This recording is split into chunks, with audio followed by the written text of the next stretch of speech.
It having reached the hour of 5:30, I am calling the June 22nd, 2021 Modesto City Council meeting to order and ask that the city clerk to call the roll. Thank you, Mayor. Council members Madrigal. Here. Ricky. Here. Zalaki. Here. Canoyer. Here. Councilmember Wright. Here. Eskeisha Brayton. Here. Mayor Swallen. Here. Will everyone please rise for the Pledge of Allegiance, followed by the invocation from Jeremiah Williams from the Revival Center. I pledge allegiance To the flag To the flag of the United States of America and to the republic for which it stands, one nation, under God, indivisible, with liberty and justice for all. Please remain standing as we pray. Heavenly Father, we thank you for this day in which you have made. We thank you for each and every human being that is here, your creation. We pray, Lord, that you would put peace and liberty into their hearts, that they would understand, God, that you brought love to this world because you are love, and that we are expected to love one another such as you have loved us. We pray for this council.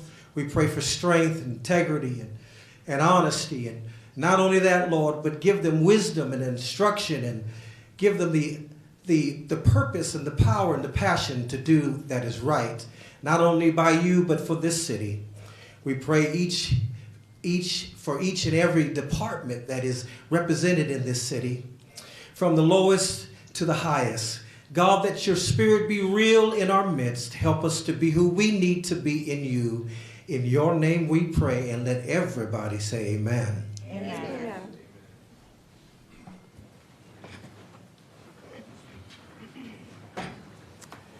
Does the city clerk have any announcements? Yes, Mayor. If you have any public comment on any item on the agenda or just public comment, if you would please fill out a blue speaker card. I have some up here to my left and then some in the back. And so the mayor can run the meeting and make sure that you are called up in the proper order.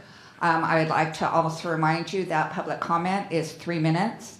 And I have received one email from a member of the public that I forwarded to each of the council members. It's from Julissa Ruiz Ramirez. Thank you. Thank you. Do any of the council members have any conflicts of interest? No. I see Bill Zalaki's hand raised. Oh, that's the cursor. Excuse me. Does the city attorney have a report from closed session? Mayor, the council met today under closed session for a couple items. No reportable action was taken. Staff was given direction. Thank you. Next is acknowledgements and presentations, and item number 1 is a county COVID-19 update from Supervisor Manny Graywall.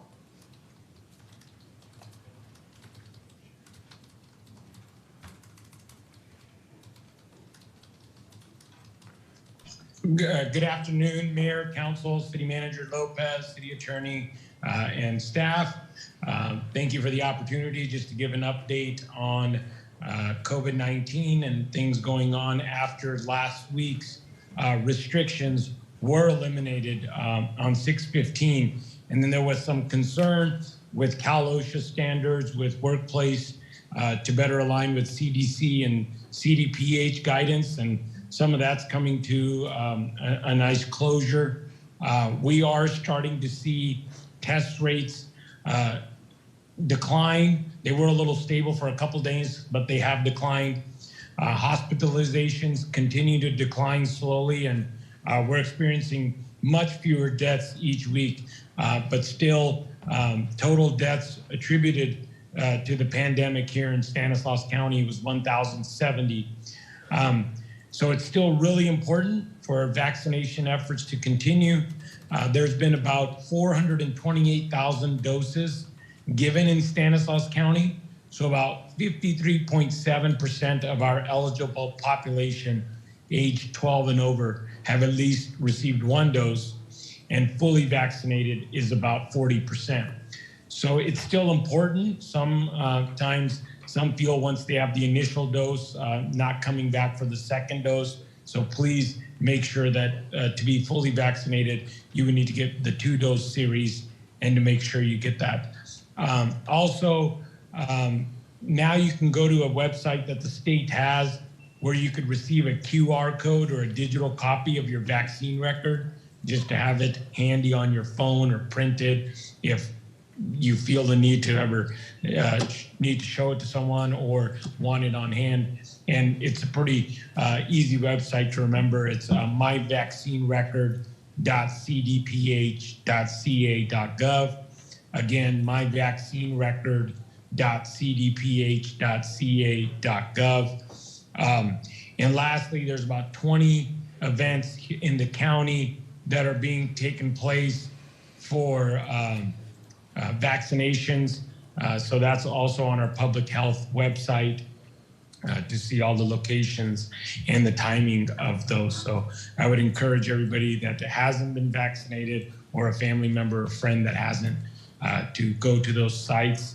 And lastly, other things happening in the county, we'll be holding a neighborhood community meeting in the airport neighborhood on Thursday at 5:30.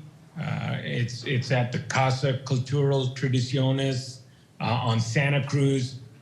Myself, I know the invitation's been extended to the mayor, council members Zalaki, and other council members, as well as Sheriff Dirksey and Interim Chief Gillespie will also be there to meet the neighborhood leaders and the neighborhood residents, but also address any concerns as far as safety and other things going on in the airport neighborhood. So if any of you have time, it'd be great to see you there. And that's an update with regards to COVID-19 and what's going on in the county. Thank you for the time, and I hope you guys have a great meeting. Thank you for your report. I appreciate it. All right, item number 2, Poem of the Month by Salvatore Salerno.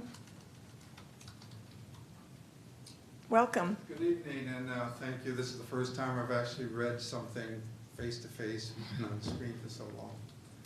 And I won't take up much more of your time, but read the poem. We have come through the storms and the fires. We will never take them for granted again. All the essential workers we need, the nurses, medics, and doctors on feverish fronts, those who beat down fires, those who uphold laws. But we'll also remember the overlooked, the invisible ones or ignored. Ranchers and farmers in the fields and sun, farm workers stooping over their crops, truckers hauling their produce to market, cashiers and clerks at all of our stores, those who deliver goods to our doors, teachers who nourish the growth of our children. But this list grows for as long as we build it, for all those who work are essential.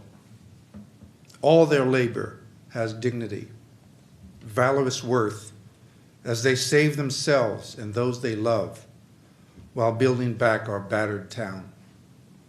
For Modesto has suffered the scourge of disease, and our air growing thick with the smoke of flames, our airwaves dark with the fog of deceit, and cries for more justice rang out on our streets. When these storms rolled over and through our town, stores and offices shuttered down, playgrounds and schools were empty and bare, workers were lost, given in to despair. But perennial earth was reborn with the spring, and following that with the richness of summer. Look up, we have come through the fire and storms. Modesto has had its phoenix-like change. Doors and windows flung open again. Children are playing and laughing once more. We can all see out to clearer horizons and back at each other, smiling again. A town is much more than its buildings. It's the people and what they can dream. Modesto, what have we learned from the plague? Be brave and keep strong, the hard days have taught us. be more kind and caring, the harsh year instructed. We will never take each other for granted again, but love anew what we thought once was plain. Now as we rise with every new sun, matching its hope with our own once again, our reason for living is not only the common, what's in this town only for me, but after every storm and the fires, after the hardships and the sadness of plague, we must ask of ourselves and put them to work these purely essential questions. How can I lift up somebody else? Who else can I serve while I save myself? Thank you. Thank you. All right, thank you very much. Item number 3, presentation of commendations to citizens who came to an officer's aid on May 25th. And we have Interim Chief Brandon Gillespie with us.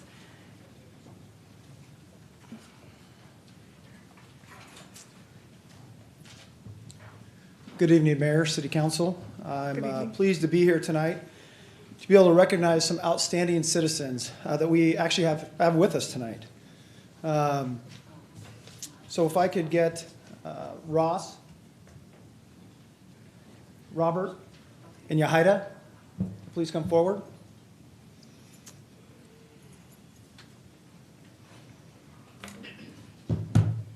Welcome.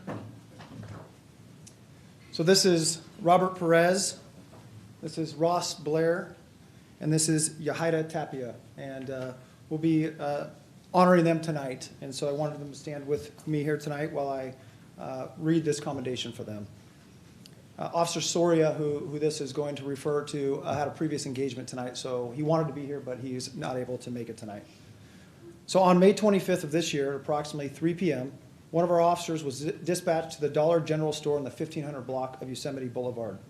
After a citizen called 911 reporting a man had just tried to get inside her car while she was driving out of the parking lot for the shopping center.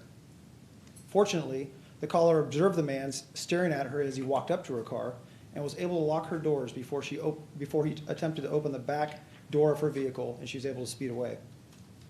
The man then hit the back of the car as she drove away.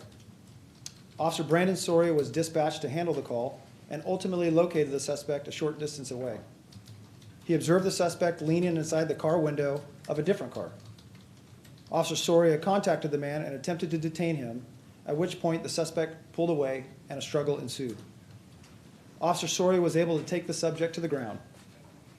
On the ground, the suspect grabbed the officer's taser and tried to remove it. When that was not successful, the suspect grabbed Officer Soria's firearm and began trying to remove it from his holster. The suspect was able to overcome the firearm retention devices on Officer Soria's holster and remove that firearm halfway from his holster before Officer Soria was able to gain control of the firearm and keep the suspect from removing it. Officer Soria had to use both hands to prevent the suspect from removing the firearm, which prevented him from using other tools. As Officer Soria struggled for his gun and waited for backup to arrive, he called for help.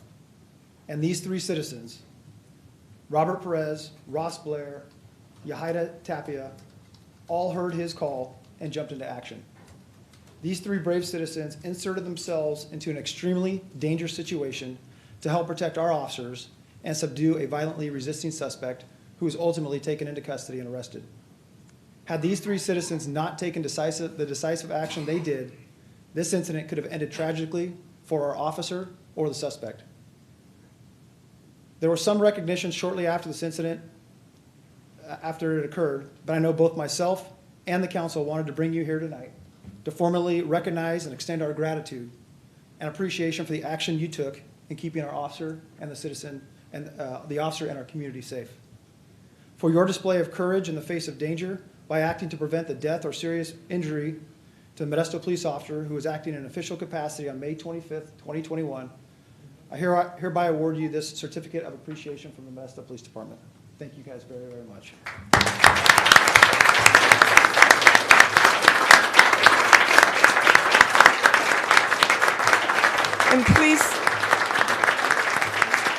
to everyone to present you with these certificates.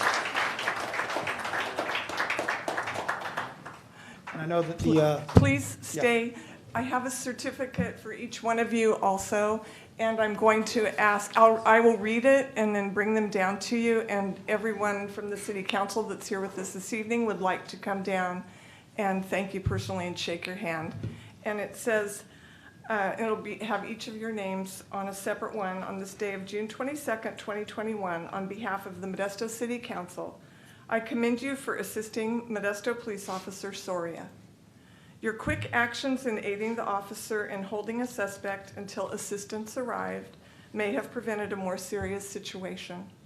It serves as an example of extraordinary courage and putting your best self forward in service to others. Thank you, and we will come down. Thank you. and real quick, as the council's coming down, I also wanted to present you guys with a Chiefs coin. I present these coins to officers typically. We have 3 core values at the Modesto Police Department, and that's servant's heart, relentless drive, and courageous spirit. And the courageous spirit and even the servant's heart that you guys demonstrated definitely deserves a Chiefs coin, so thank you very much. I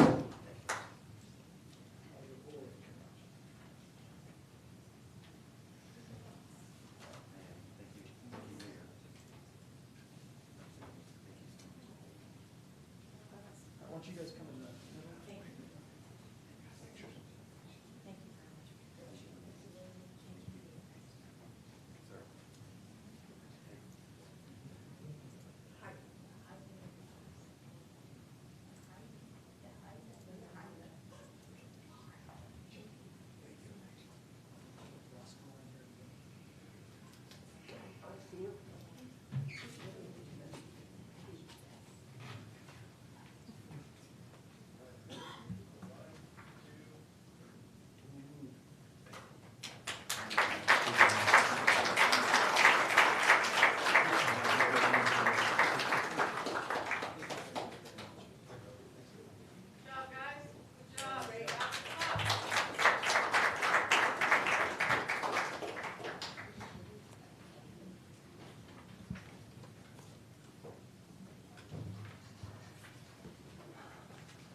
All right, thank you very much. I'll wait for everyone to take their seats.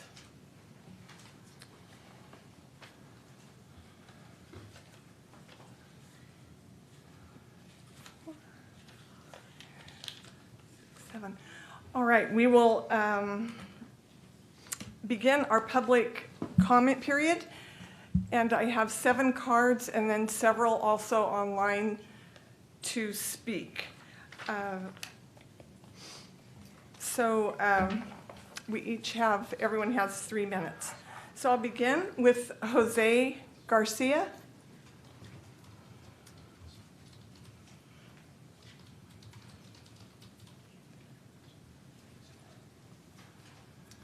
Good evening, ladies and gentlemen. Thank you for giving me this opportunity. On the last city council meeting that was held on the 8th, I wish I could have made it.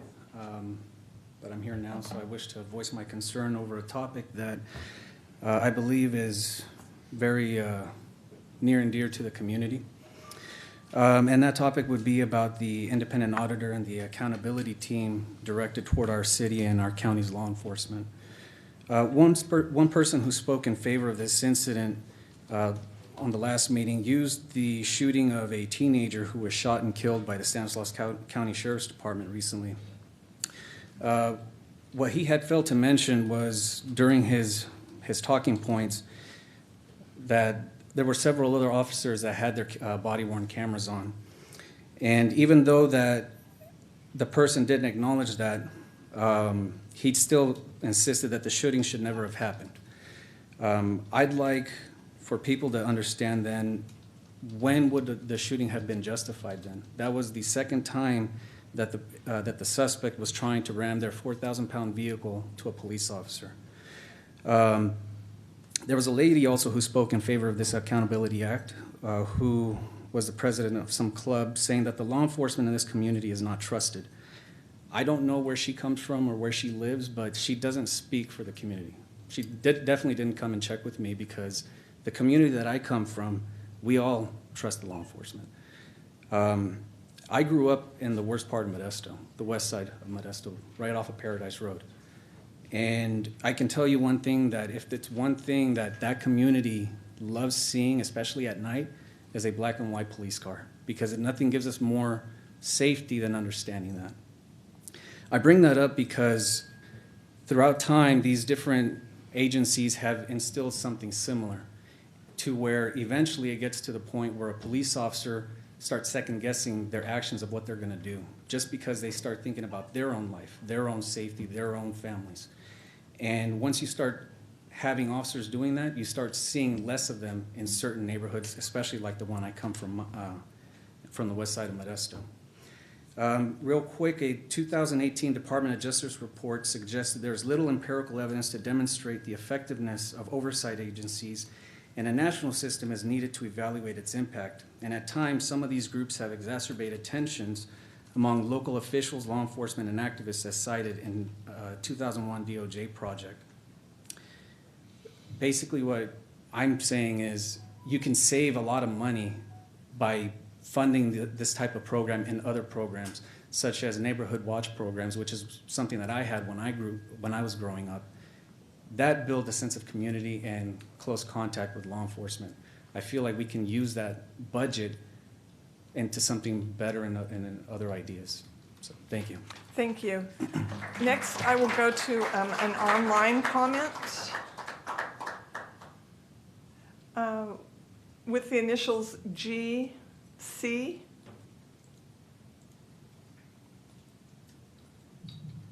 Yes, that's me. Great.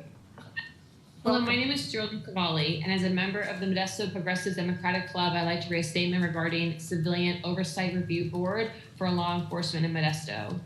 Modesto citizens have spoken out against law enforcement misconduct and extreme use of force for months. It appears that we are in a new political environment with tremendous support for a new way of policing. Civilian review boards and mental health assisted police response programs in other counties are proving to be very successful in reducing violent encounters and arrests. Law enforcement organizations are more effective when they are trusted by the community. The Modesto community is having trust issues with Modesto police in response to several recent incidences including the murder of Trevor Seaver, The community members have spoken and demanded increased transparency in the review of police brutality. Modesto Progressive Democratic Club demands that you establish a civilian oversight review board with an independent auditor, as well as cahoots mental health assisted police response units for the Modesto City Police Department. This would not only be supported by every single council member and the mayor, but it would also be embraced by law enforcement. A civilian oversight review board is a conduit to make recommendations for police exoneration, increased or improved training, and of course, suggestions for further review of excessive use of force. Many communities across the country have successfully integrated review boards for their law enforcement, and many of them have found the integration between community and law enforcement to have great advantage. We support and join the Stanislaus County Chapter ACLU and NAACP and Faith in the Valley's efforts in the establishment of a civilian review board with independent auditor. They have done the research and developed a template that would work well in our community. We support their model that includes an independent auditor and ask that you work with them in order to begin development on this immediately. Thank you for your time. You're welcome. Thank you. Next is Adam K.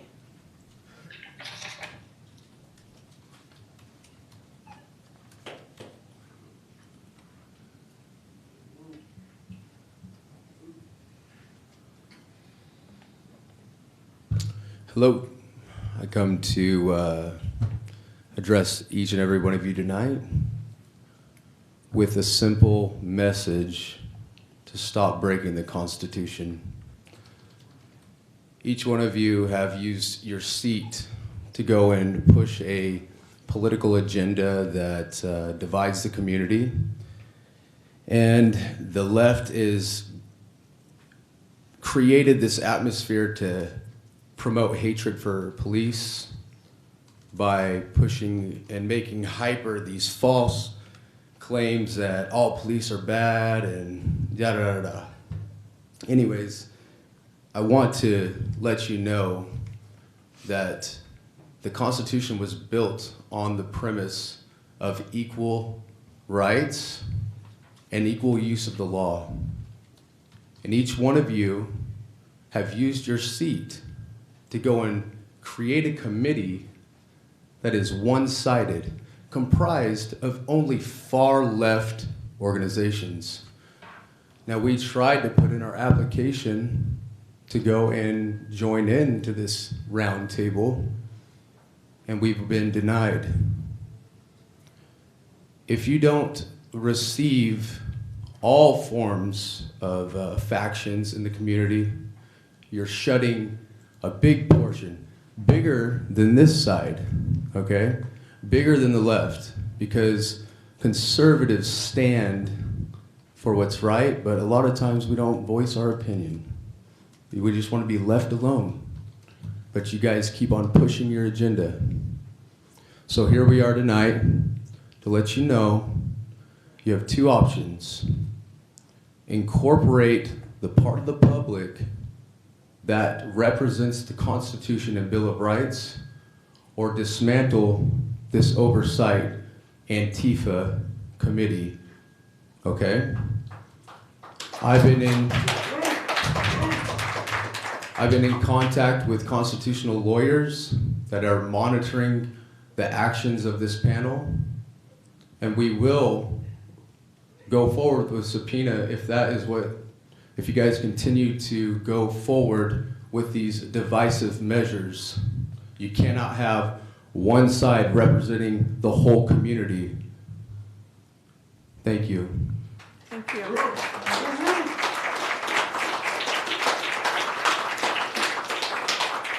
The next comment will be online from PB.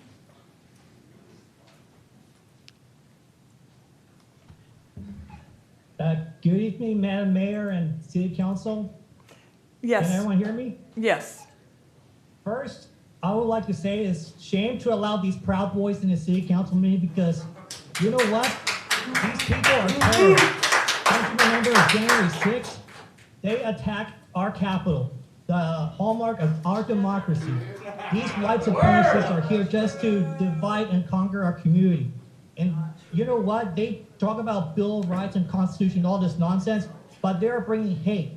They're bringing an agenda of hate and bigotry, advancing their white supremacist agenda. These Proud Boys are nothing more than troublemakers. Decorum. PB. More time now. PB. Yeah, be quiet, peanut butter. Let the guy Listen. talk is all I'm saying. His time is starting over now. The Proud Boys need to be kicked out of City Hall right now. I would like for everyone to please be quiet so that we can hear the person that's speaking. Sit Heil in this chamber. You just raised your right Proud Boys are Nazis. Proud Boys, leave right now. You're not welcome in our community. Excuse me, right I'd like now. everyone to be quiet. When we can maintain order, we will continue the meeting. Otherwise, we will discontinue, and then the chambers will have to be emptied, and then we will return to conduct our business. So if everyone would please maintain silence for the person that is given the time to speak. I would appreciate it, and we will be able to continue the meeting and hear from everyone. Thank you. So you can continue on. There's 2 minutes and 10 seconds. Thank you. Okay, thank you. These are the very same folks that had their straight pride parade last year in 2019. And they are dangerous. You should not let them speak. They're a threat to our community. They harm us, especially people of color, the LGBTQ community, and the vulnerable people. They don't want accountability. They're here to promote oppression. So if these Proud Boys think that they want to promote rights, constitutional rights, They're not constitutionalists. They don't promote freedom. All they're here is promoting a fascist agenda here in Modesto, and Modesto is better than that. We are an inclusive community, and these Proud Boys are not welcome. And to these bootlickers showing off their white privilege, think of yourself. Joseph LaMattia killed 5 people. You've got to think into it. We don't want any support of a murderer cop who killed 5 people. I'm tired of seeing Proud Boys in our community. It hurts me. It hurts people of color in Modesto and all of Central Valley. And letting the Proud Boys insult everyone. So I'm asking you all is not to let their fascist agenda be spoken around. And damn the Proud Boys. We don't even want them here in Modesto or anywhere else. If these Proud Boys want to be speaking, they can do it somewhere else, not in our city council meetings. They can take their hateful agenda out of here and leave us alone and promote an agenda that works for the people. We don't need fascism, we don't need racism, we don't need white supremacy, nor bigotry and intolerance, or homophobia. These folks are bringing hate in our city, and we don't want hate, bigotry, and violence in our community. Proud Boys are traitors, terrorists, and they're not patriots or conservatives at all. Thank you. You're welcome. Next speaker is Janet.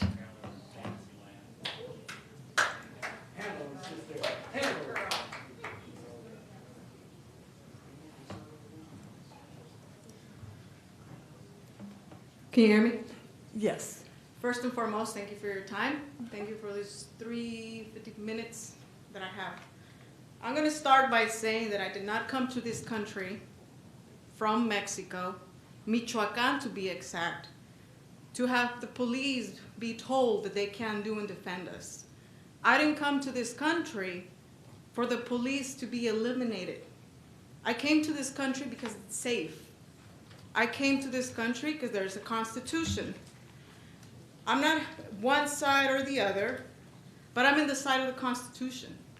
We stood here, we said the Pledge of Allegiance, and I said it with proudness. I took my test to become a U.S. citizen for a reason, because I love this country. I by no chance feel people are racist. What was the other one the gentleman said? Homophobic. I am gay. I was not born here, and I'm proud of who I am. When I have people telling me that you want to eliminate the police in my community, that's not okay. My parents, the community in West Modesto, the community in South Modesto want to see law enforcement there. They don't want these kids to be out in the street 2, 3 in the morning. Why is a kid 2 or 3 in the morning out and about driving in a car? But what do I know, right? I just worked with delinquent juveniles for about 15 years. What do I know? The mental health system, broken. I see it every day. So you want to come to me and talk to me about how, they're victims. Not everybody's a victim. These kids need help, yes. But these kids do not need cops not to be around. So don't come and tell me that these kids are victims, because a lot of them are not. They lack discipline. They don't lack a mentor. You want to help the community? Put more cops in the community. Put cops, put color, put people in charge. I dare you, ladies and gentlemen, to put me in there.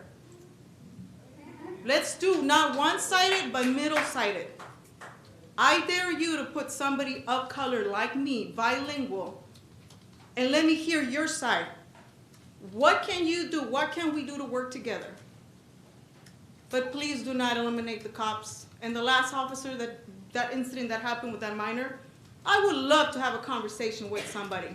Because that minor, I knew. And that article in Modesto Bee said a lot of lies about him. Thank you. Thank you.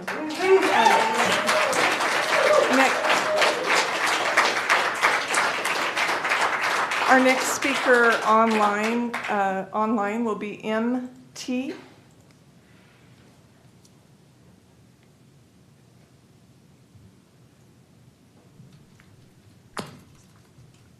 Hello, can everyone hear me? Yes.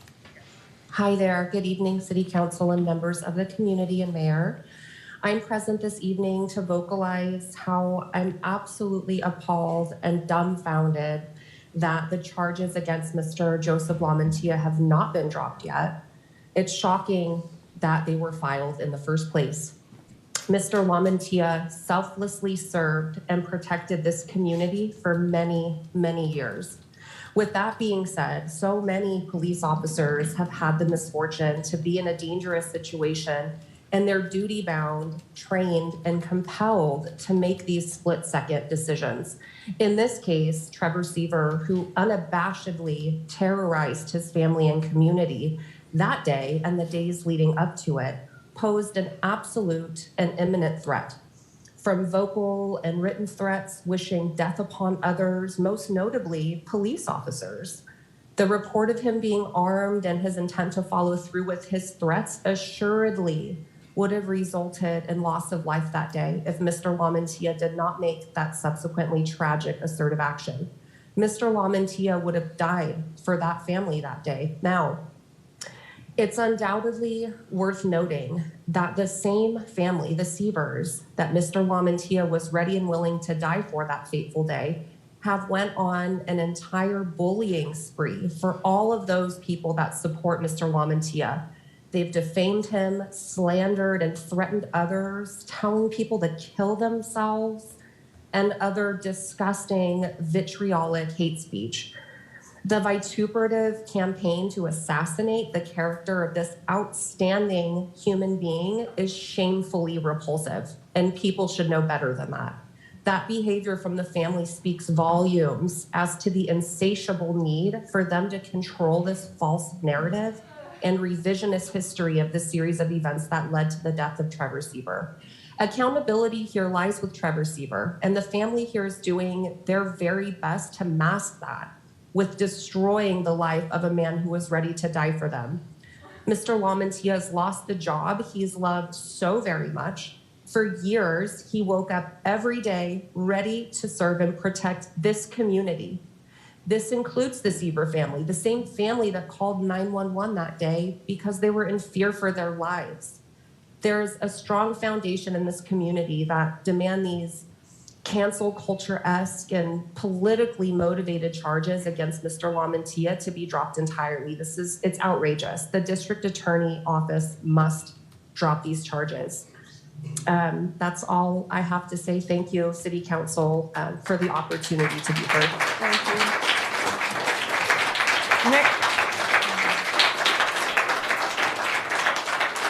Next speaker will be Corey Runyon. Corey Runyon.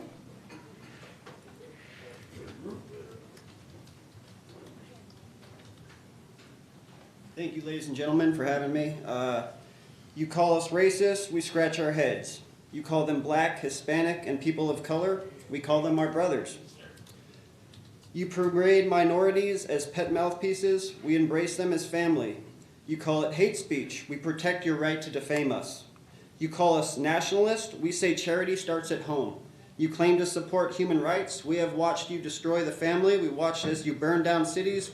We are the Proud Boys and we will never apologize. Please don't misunderstand why I'm here though.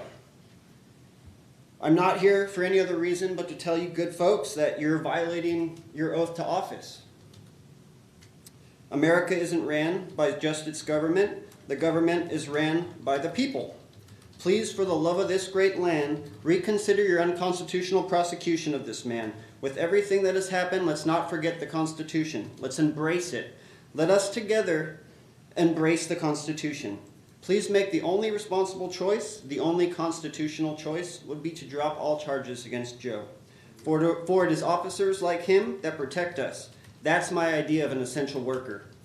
Furthermore, any oversight committee should have the same training or more training than those police officers. Thank you for your time, ladies and gentlemen. All right. Next person speaking online will be J.K.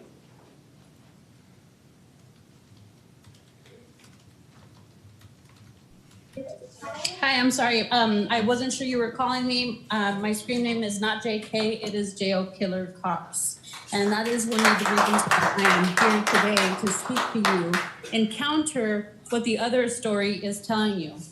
I notice the Proud Boys are in the room, and I don't know if you've noticed, but Adam K is also Sean, the leader of the local chapter of the neo-fascist street gang, the Proud Boys, which includes open neo-Nazis, white nationalists, and anti-Semite who spoke in front of the Modesto City Council wearing a Proud Boys uniform. Sean has been a leading figure at multiple far-right events where members of his violent group have attacked the public in Sacramento, Modesto, Fresno, and beyond. Members of Sean's group, who also call themselves a militia, helped organize last year's so-called Straight Pride Parade that brought out members of the militia groups, Boogaloo Boys, I know it's a stupid name, sorry, and white nationalists, and ended with a far-right supporter attempting to run over a counter-protester. Several Proud Boys in Sean's group also attended the attempted insurrection on January 6th.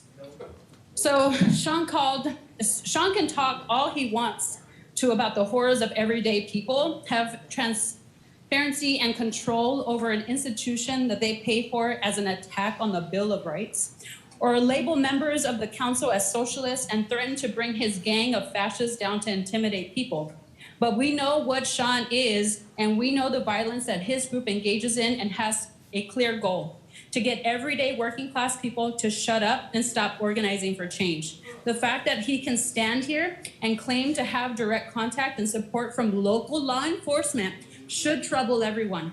And it's exactly this violent fascist to police crossover that is causing so many people to assert their rights to police the police in the first place.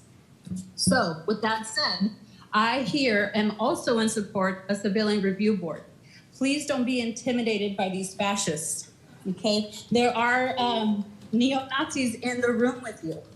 Maybe you should also get some backup when you exit the building, because today they assaulted a community member. They called him and insulted him with a homophobic slur and threw a water bottle at him.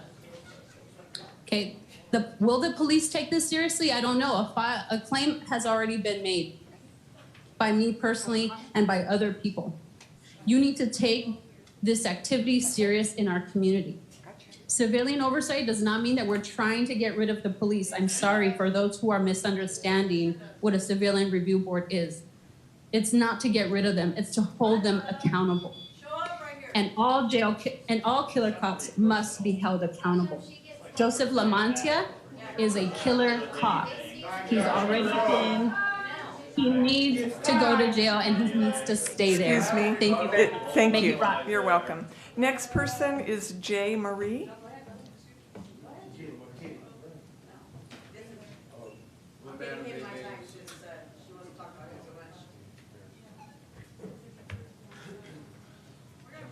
Since you've already spoken. I identify as Jay Marie right now. Sorry. No, We prefer. I can't rebuttal right now. That No. whole thing was all No. about me.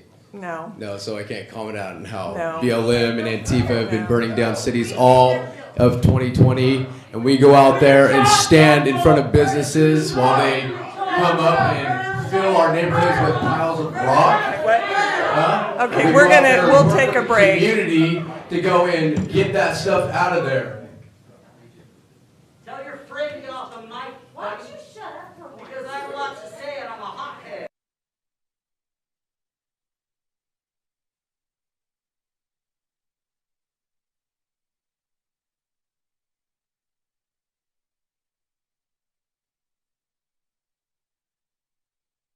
Speak and remind you that the comments are directed to the council. Give her the same amount of time, too. Come on, Mayor. Or the extra minutes. Excuse me, we'll wait until, just wait, Jay Marie, until everyone calms down enough that we can hear you. That's fine. Okay. Sorry. I want to thank you relax. for letting Thank you. us be here, even though we've been a little rambunctious. we're here because we love our country and we love the police in this community. And for you guys to, I understand why you started this. I understand what your mindset was in starting this, okay? But you guys are having one agenda, period. They're one-sided. This is all Antifa and BLM members, period. There's nobody else on that committee. And for you guys to sit here and have them, the ones that want to defund the police, the ones that want to take away our police that are trying to save our communities from people like them, because they're the only ones that are doing any of the damage in our cities. We haven't. You guys might hate the Proud Boys. You guys might say what bad people they are. What have they done? They were not at the Capitol. Not one of these people were at the Capitol. Not one. I was. They weren't. So for you guys to sit here and say that they were there, God, I'm so angry. You guys need to uphold your Constitution. That's what you guys are paid to do. This is not right for you guys to allow one-sided committee to come in and oversee our police who are here to help, who go out there and risk their lives every dang day for all of you, for your kids, for your grandkids. And you guys are sitting here telling them that they can't do this and can't do that. Why? Why? Because one person messed up? I'm sorry that that person died. That sucks. But people die every single day, and it's one police officer. Why are you guys having a committee over all of them? That makes no damn sense. None. Even though he wasn't in the wrong in the first place, he was, what's the word? It was justified. It was justified.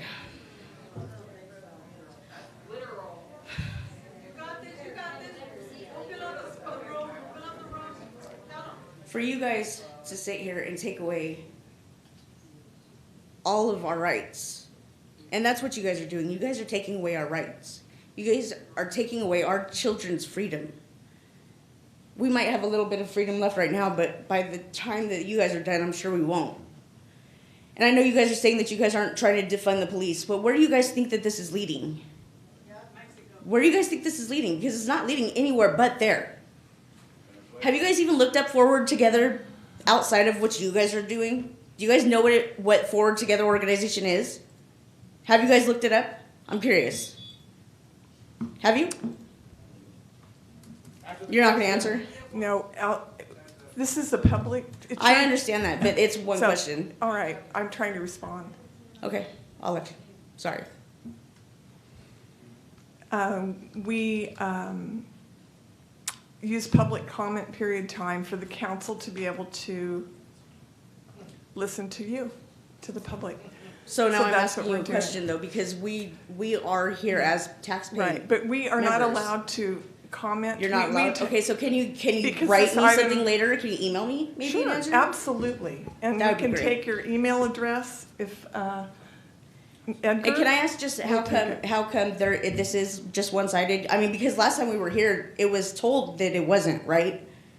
I mean, you guys sat here and said that it was not one-sided. You know what I want you to do? I want you to call me and we can have a conversation. I can tell you exactly where we are in the process, and I promise you it will clear a lot of the questions. I would greatly appreciate that. Yes, I would appreciate that also. Thank you. All right, next we will have KM online.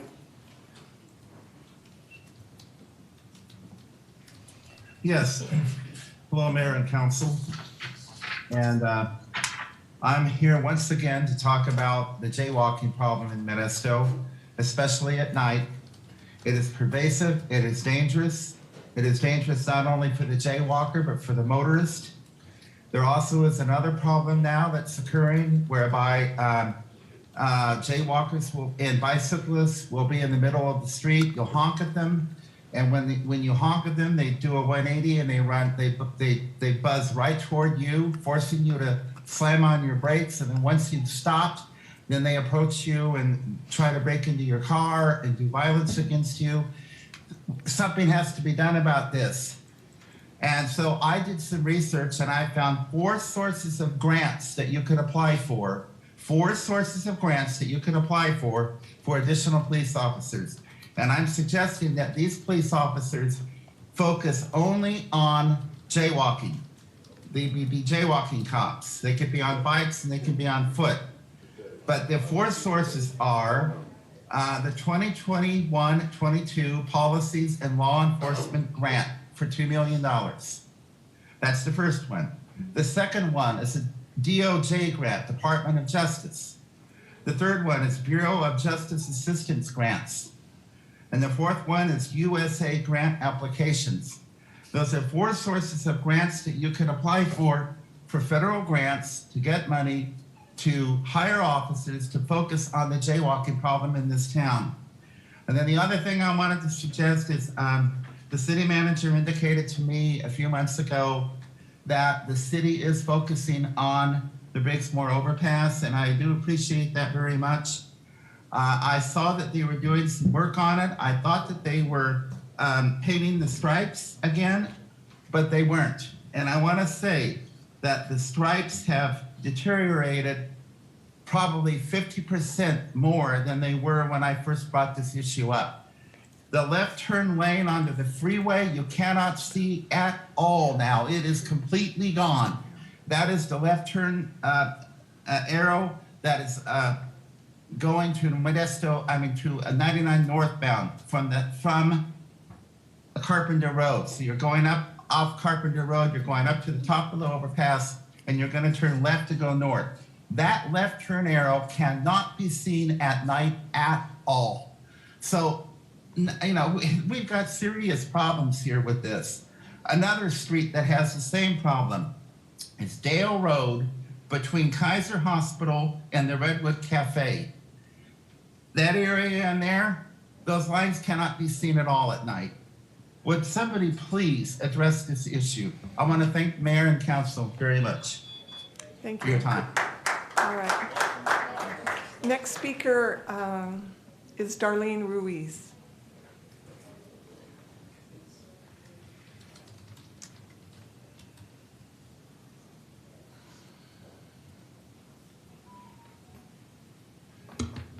Good evening, Mayor and City Council. I'm the honored and proud mother of Trevor Sieber. I appreciate you giving me the platform to be my son's voice. As many of you know, Trevor was murdered by Joseph Lamatia on December 29, 2020. I'm appalled and honestly disgusted on the comments I heard the last City Council meeting from a violent far-right fascist group supporting and rallying for a serial killer cop that killed my son.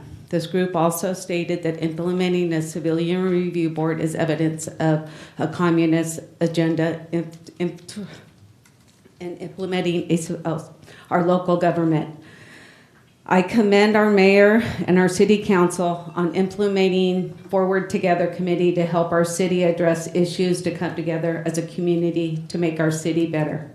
That is what we should all be striving for.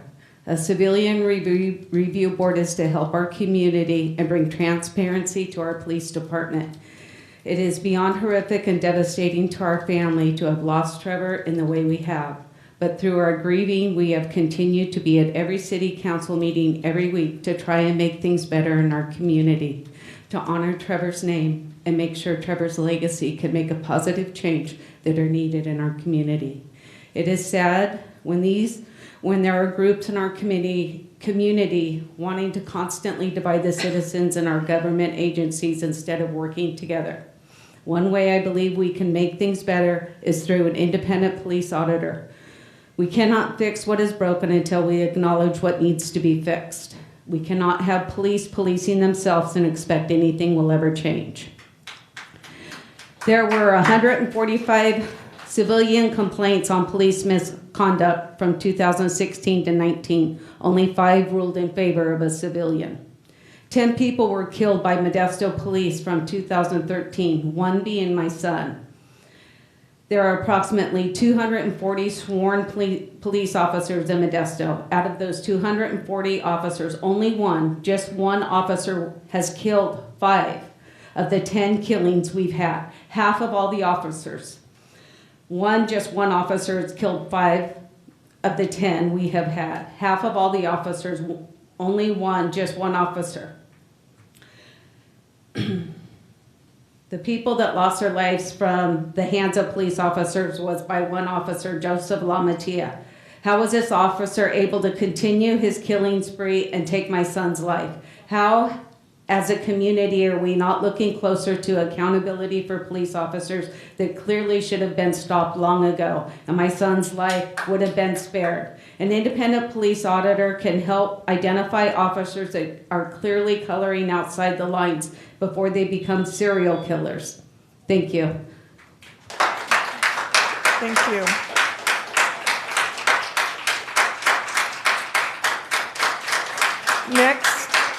Next online, we will have MS.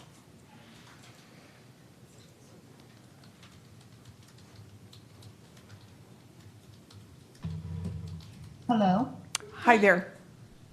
Hi.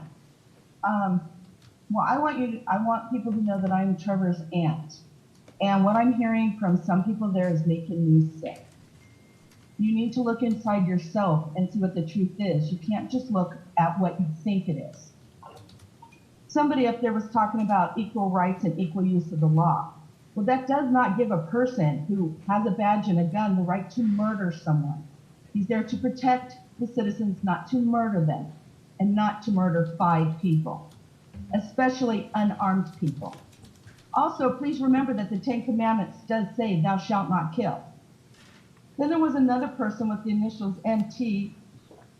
What our thing is with Mr. LaMantia is, why is it every cop I spoke to who has seen that body cam, every single cop, whether they're Modesto PD, Stanislaus Sheriff, an Oakland PD, and a San Jose cop, all have said that was murder.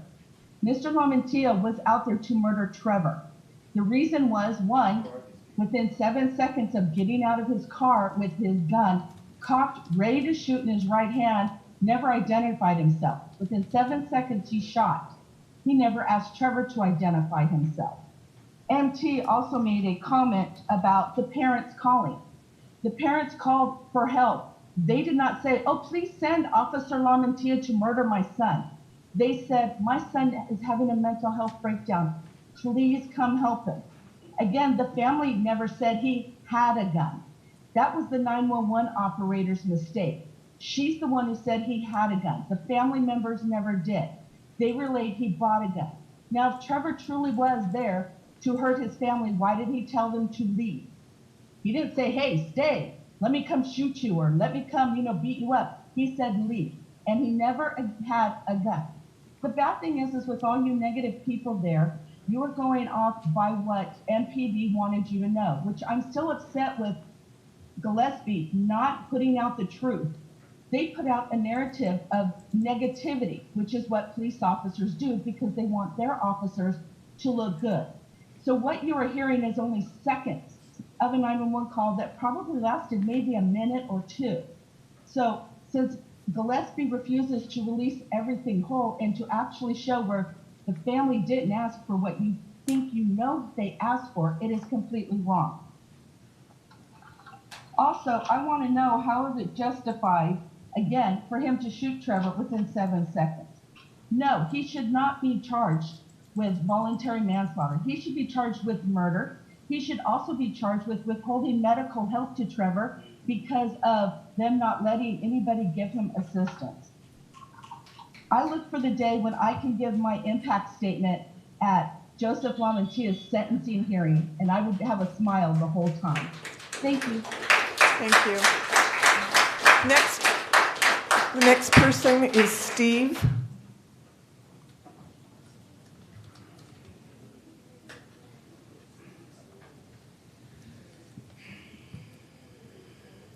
Good evening, Mayor and council members. Good evening. Manager.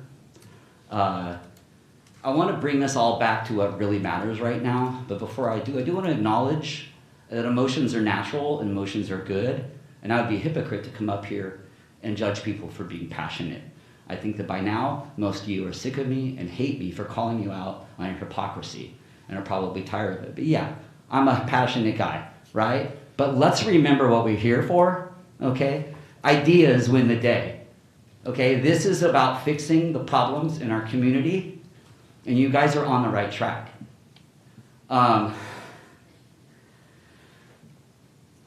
Basically, I just want to boil this part of my comments down to just saying that Trevor's family has released some demands, and every last bit of it is 100% sound, logical, and right.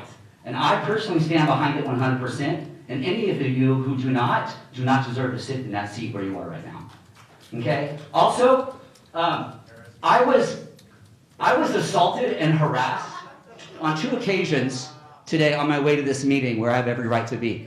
Okay? I was called a homophobic slur, so I don't know where you get the idea that these guys are not homophobic. Okay? Also, outside this very building, they physically swarmed around me to intimidate and harass me, although I repeatedly told them to get away from me. They came over to where I was from 30, 40 feet at least away from me, and that's assault as far as I know. I don't know the law very well, but if I come up into your face to give you the idea that I'm going to assault you, as I understand it, that's a crime. And so the security in this place, for one thing, is a joke. But I would like to introduce you guys to your new friends, the Proud Boys. Yeah, welcome. Because if you don't fight it, and if you don't stand up against this hate group, which did participate in the insurrection at the Capitol, then you guys, what are you even here for? Modesto is located within the United States of America. That is a big issue. Okay, Steve? What? Okay. I understand. Okay, can we stop the time? Because this is public comment. Right. What's up? I just wanted to say, I understand passion. I understand what you said. But we also want to be able to hear from everyone, including you. So let's just keep that in I don't mind. understand. I'm sorry. I honestly don't understand what your point is. I have a right to point out what's going on in this room right now. I wish This you is would. a public shame. This is a shame to this city. This is the culture that has been created when people don't want to do anything about the glaring problems in our community. And I just wanted to point that out, and that's valid, and you can't tell me not to. Did you want to trade me spots, ma'am? No. Okay, but you see what I'm saying, though. So what I'm saying is, though I'm passionate about it, I am expressing sound ideas. So let's go back to the whole point, is that we are trying to promote police accountability, and that is a good thing. And let's just remember that, and I encourage you guys to check out the Seaver family's demands. Thank you. Thank you. All right, the next person. Also, because you stole some of my time, I forgot to point out that some of the lies that have come out surrounding about Trevor Seaver's murder came from that man, Brandon Gillespie, and I want to know the truth about the stuff that he has been covering up related to the investigation about the supposed statements made online. Okay. Thank you. Thank you. All right. So, excuse me.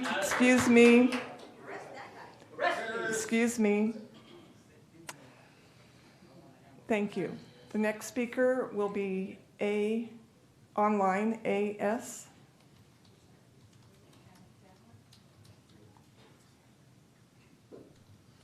Hi, can you hear me? Yes, we can. Hi, thank you for having me. I am Trevor Seaver's little sister, Allison Seaver. I am calling today for a police auditor. If MPD was a great place with great officers, they would be more than okay with having a police auditor come in and get the serial killers like Joseph Lamatia out so the police can have a good rep. And these Proud Boys that are sitting here wanting to respect the police and so badly love the police, well, why can't you respect what the police have decided? My brother got murdered within seconds.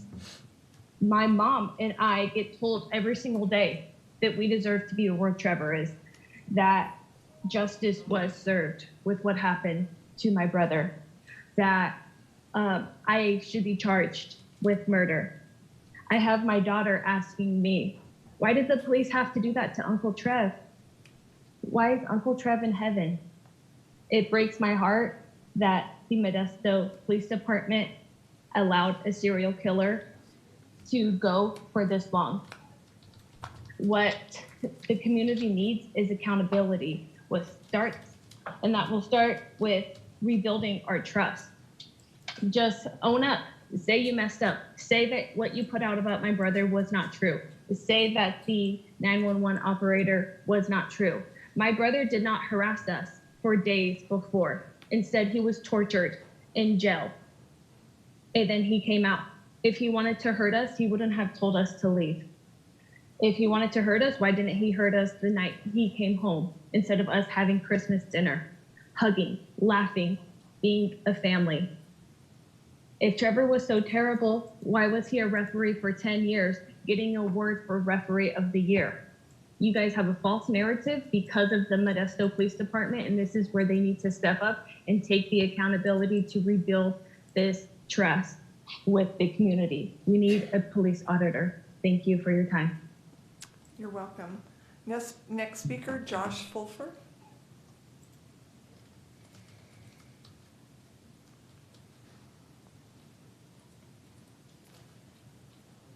Good evening. Good evening, City Council, Mayor. Thank you guys for taking the time. First off, I want to say for everybody, it's a tragedy when anybody loses their life. Without a doubt, unfortunately, there is circumstances that no officer can prevent. And when an officer wakes up in the morning, I think he wants to come home that night. I really do. I don't think he comes out with any bad intentions. I don't think he comes out looking for someone to shoot or kill.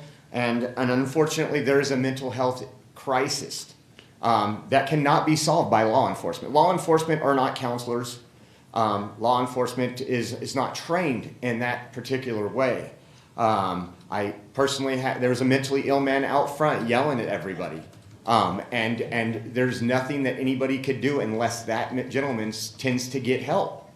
And so I want you guys to do the right thing. I agree when people say it's always one side, the squeaky wheel usually. And if you're going to do something of a commission of sorts, you need to do something where it's equitable for all. They like to use this word equity. Well, make sure it's equitable to all and not just a bunch of leftist organizations who just want to defund the police or abolish ICE or do anything like that. Because the same... My point exactly. And so I would just hope that you guys would make the right decision. You guys can look at the news. You guys can look. Even fake news is out there, and you have to look at what's going on in Chicago and other places. It's not going to be a pretty sight when you tie these officers' hands, because we already have law enforcement that's worried about pulling people over, that's worried about, oh, what if I use any force? And deciding just not to go after criminals right now. That is where we are at in the United States. We are in a sad time. And unfortunately, we can't get parent reform to teach these people how to raise their kids properly so they follow the laws. They don't threaten people with guns, and they don't continue to do this. If you can do that reform, I'm with you 150%. And then I just want to leave off with this. Unfortunately, there's a lot of great officers. However, their leadership is horrible. Because when you're willing to throw an officer under the bus and just walk away from him, after years and years of service, we are also seeing that around the country so that they can clean their hands and say, oh, well, the left will be happy for a little while. I'll be out of the shit. And these people now, and that officer's left out on an island. And I think that is just not the way we should do things. It's supposed to be a brotherhood. We are Americans. We stick together. And I'm tired of being this divided. Remember, one nation under God. Thank you. All right. Our next speaker online is M.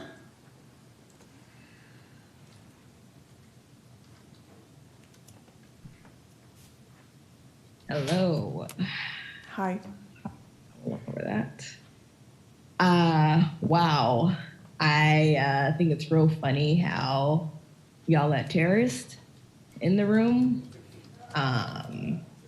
And as goofy as, you know, they all sound this evening, I'm gonna try my very best to stick with what is important today, and why we're actually here is to really get true justice for Trevor Seaver and for the Seaver family, who are all who are here right now listening to the city council meeting right now. And I honestly cannot imagine just listening to a lot of lies from these Klansmen who, I don't know where they're getting their information from, but you just heard the true story from Trevor Seaver's mother's mouth and his aunt's mouth. And honestly, like, how dare they, I mean, just spread lies and BS like that, you know, in front of the city council. It's, yeah. And again, I'm honestly just really surprised that they're let into this meeting and they're able to speak amongst you. After, you know, some just admitting to being okay with folks getting killed in the community by cops, like literally justifying having mental health challenges and then dying for it, and that being okay. That's who's sitting, you know, amongst you right now. And is extremely inhumane and disgusting. And it should be illegal, but here we are because our country is rooted in white supremacy. So I you know, can't imagine Modesto being any further away from that. And that's just all honesty. Yeah, I could honestly, you know, poop on the Proud Boys right now. But I, you know, do want to say that Joseph Lamantia is a killer, a serial killer cop. And, you know, Darlene said that absolutely perfectly. And yeah, I mean, he deserves more. He should be charged for murder, just like his aunt said. And just like Steve said, I 100% stand by all of the Seaver family demands. Thank you. Thank you. Next speaker is Kyle Seaver.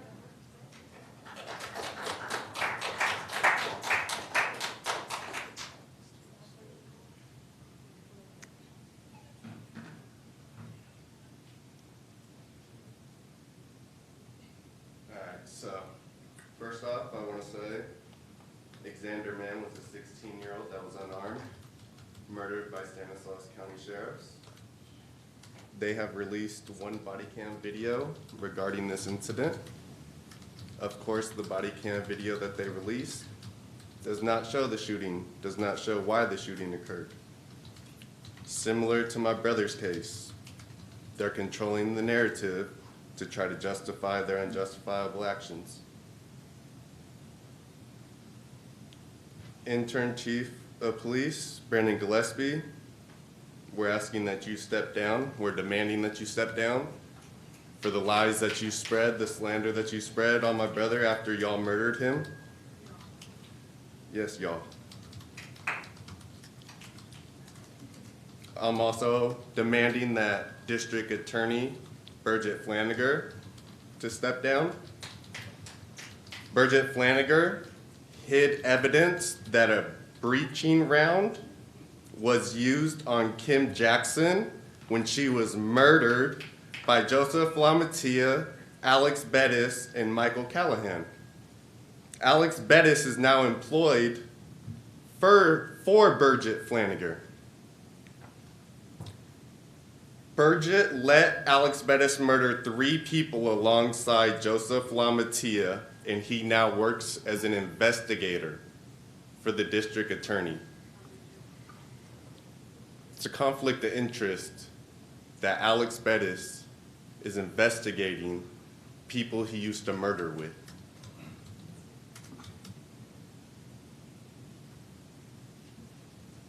Councilmember Bill Zalaki,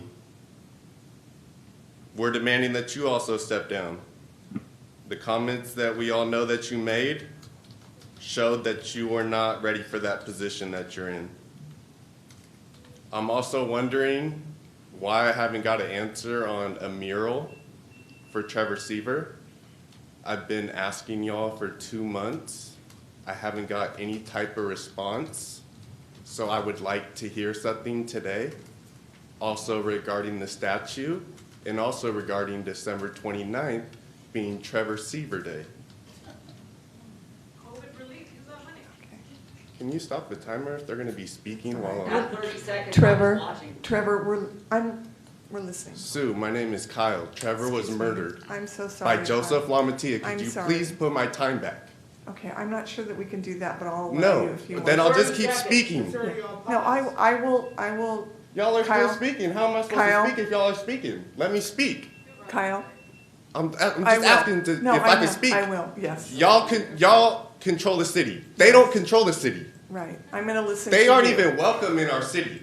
So stop letting them talk while I'm talking. Y'all murdered my brother. Kyle. Y'all don't know how it feels. So let me speak. I am crazy.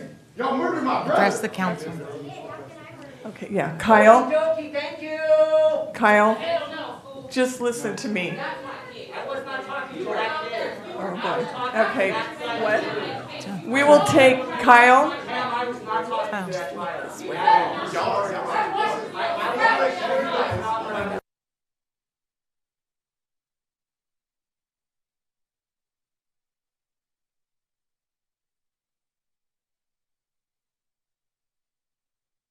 Right.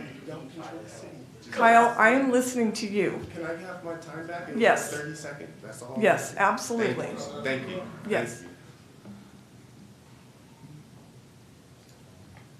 So we're also demanding that an independent civilian review board with subpoena power is implemented in Modesto. We're also asking that an independent police auditor is in Modesto.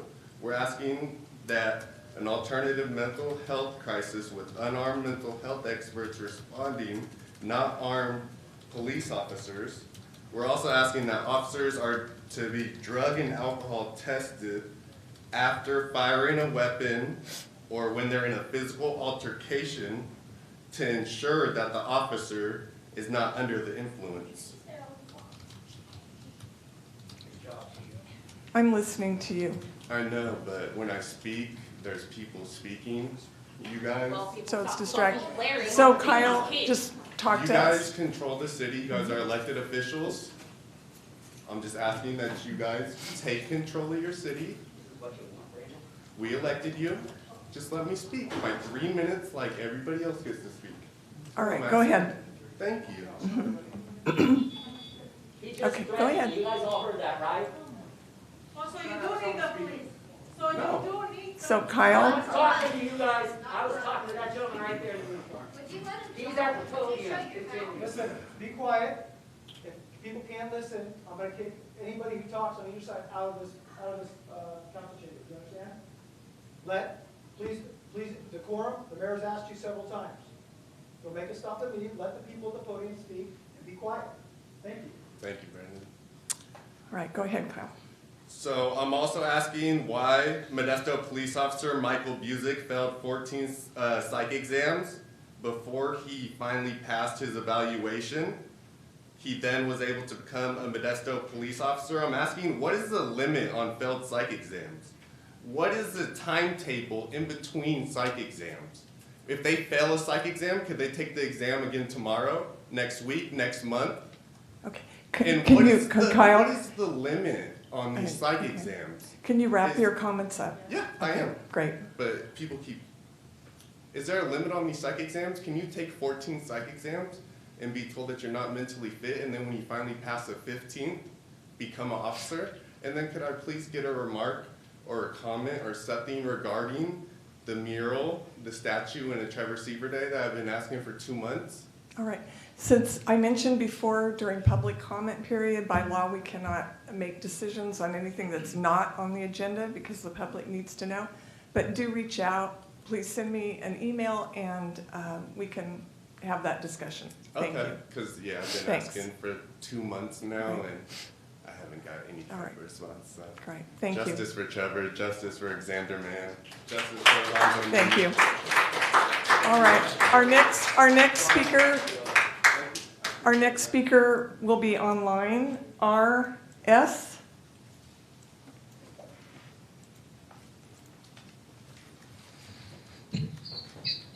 Hello?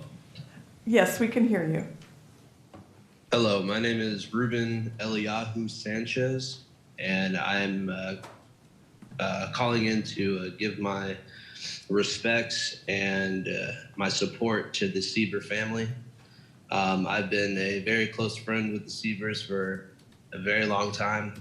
Me and Kyle have been friends since middle school, and I'm actually an active member of the congregation Beth Shalom in Modesto right there.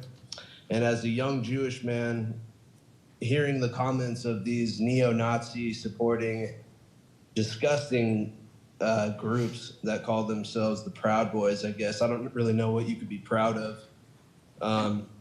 And certainly how could you be proud of a cop like Joseph Lamantia, who goes around and kills unarmed people. It's just utterly saddening that this is the kind of response that people could come up with, and it's a shame, really. It's really just a shame. And furthermore, I mean, how could any sane person side with that action?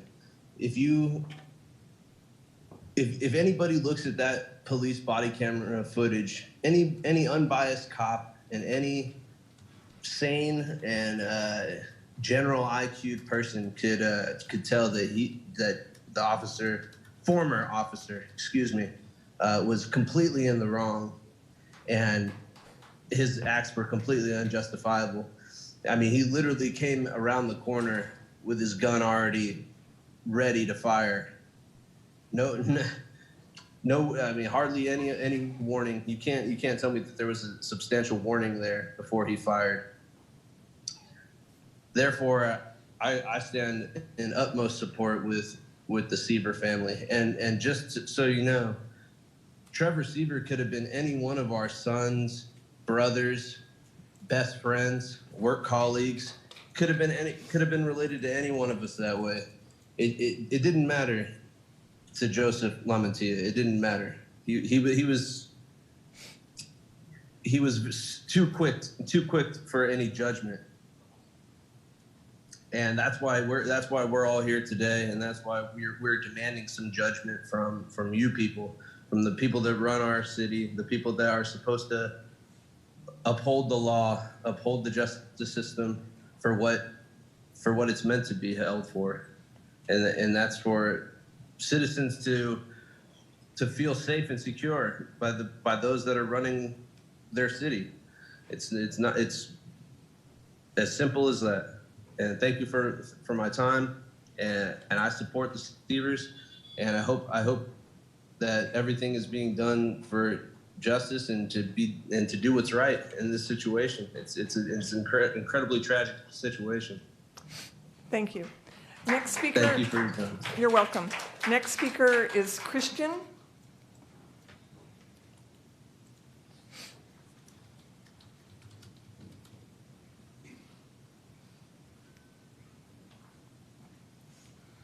Hi. Hello. So there's been some scary words that have been kind of thrown out here. Antifa, abolish the police, the leftist agenda, accountability. I'm just going to go over a few of these things. Antifa, those were brave soldiers that fought in World War II, anti-fascists. If you're against Nazis, you're Antifa. I don't know what's so scary about it, but now Antifa is be sure and make your remarks this way. A terrorist organization, such as other organizations that are here today. So we don't use these scary words. We can't use the word Antifa anymore. We can't use the word abolitionist, even though abolitionists were the people who freed the slaves. We can't say abolish the police, even though people like us were so scary. We think that that's something that can be doable. But that's not even what we're asking for today. Today we're asking for accountability. And for some reason that word is very scary to certain people. You see white tears. White tears from a white woman's tears are the most dangerous thing in the world. And we're seeing that here today because of accountability, because they may have to face accountability. And if that doesn't show you something, I don't even know. This is why we need critical race theory in our schools. This is why we need education. And I'm really glad you guys are actually listening to a lot of these comments, because it shows how much we need education.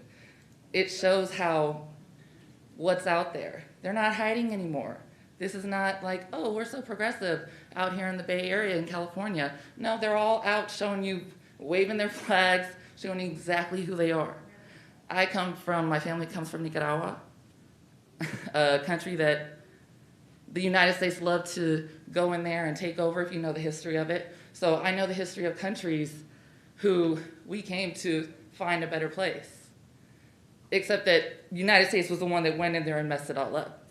So if you don't know the history of that, then you can't understand what we're thriving for, what we're trying to get to. And that really just comes down to the accountability of it. I'm here to support Trevor Seaver, Kyle Seaver, the entire family, and me and my friends go around the entire state and fight for justice families. We see this all the time. You guys see it. You know that they need to pay for what they've done, and that's all we're asking for. Thank you. Thank you. Next comment is from T online.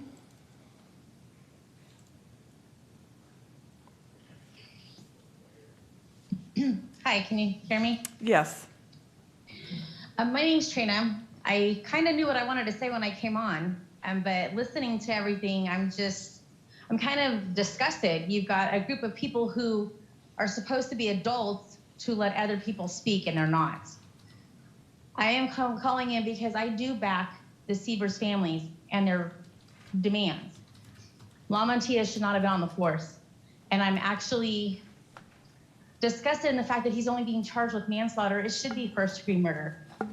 Not all cops get up every morning wanting to kill somebody. They go out to work. They want to protect and serve. In this case, this officer got out of that vehicle ready to kill. He did not want to protect and serve. And I don't care what anybody says. I do hold Gillespie responsible for not reporting the facts that should have been reported that day on the whole situation. And I'm sure in the court hearing, the full 911 call will come out and everything else, and the truth will be told. But everybody has their opinion, and everybody has their beliefs. But at the same time, you don't knock the other person. That's what people, as a human, shouldn't do. I do believe that he should be charged with manslaughter, and I don't believe that the charges should be dropped at all. And that's what I'm here to say today. Thank you. Thank you. Next comment is from Giselle Cisneros.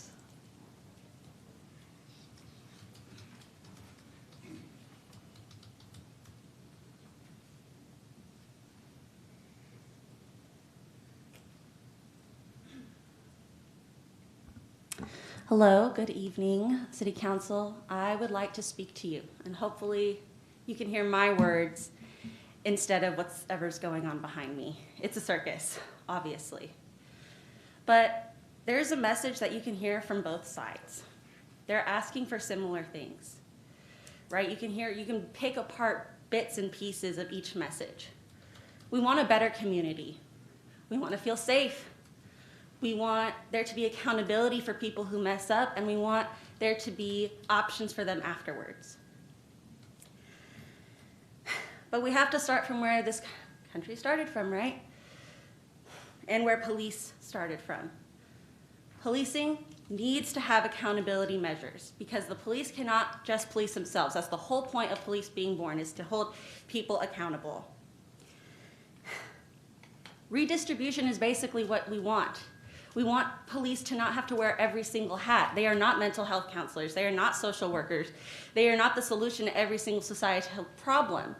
We want them to just focus on being police officers. We want to take some of their inflated giant budget, which is ridiculous, take away some of their many, many responsibilities and put it to people who are qualified to do so.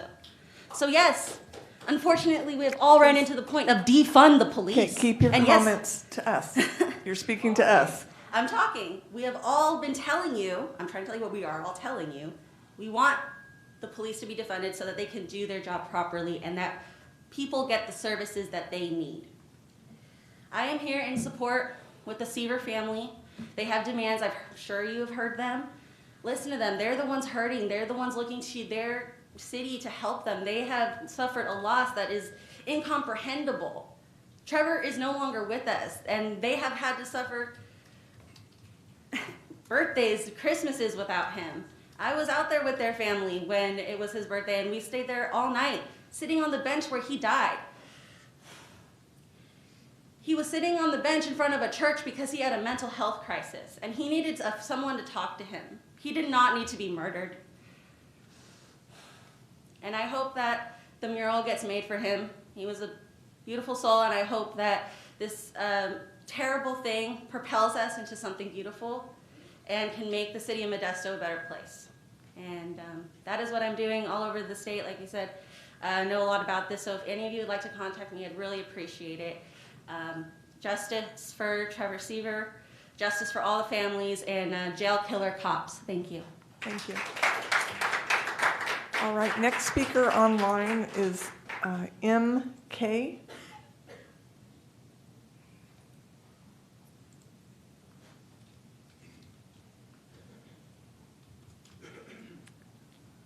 I believe you're on mute. There we go.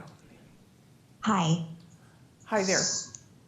Hi, I just wanted to come in and, does everybody remember the argument of if you're not doing anything wrong, then why are you worried about being looked at? We had that argument back when we put in all the cameras at the stoplights. And now that we want to look at what the police are doing, all of a sudden we're not allowed to? Why are they scared? And the thing is that I'm having a really hard time trying to figure out what constitutional law the Proud Boys think is being broken by having an oversight board.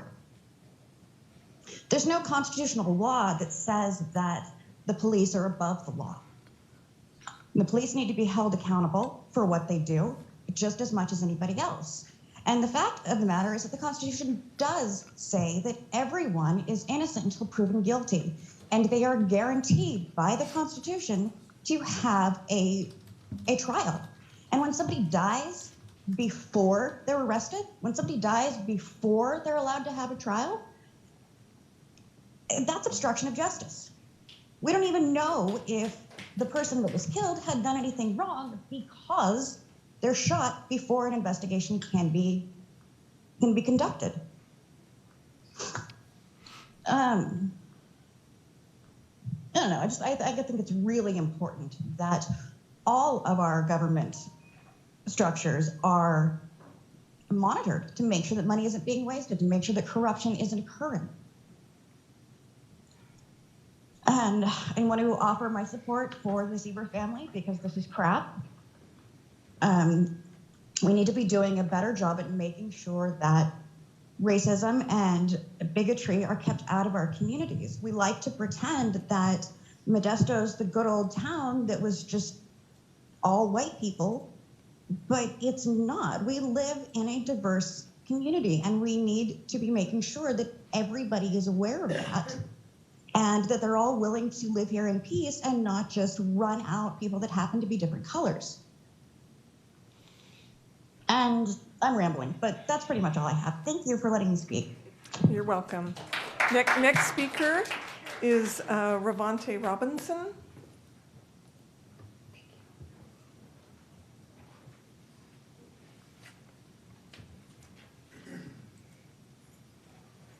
Well, thank you for saying my full name in front of the Proud Boys. All right, so I want to start off with, just a couple questions that I have. I know you can't answer them, but I'll just let them float in the air.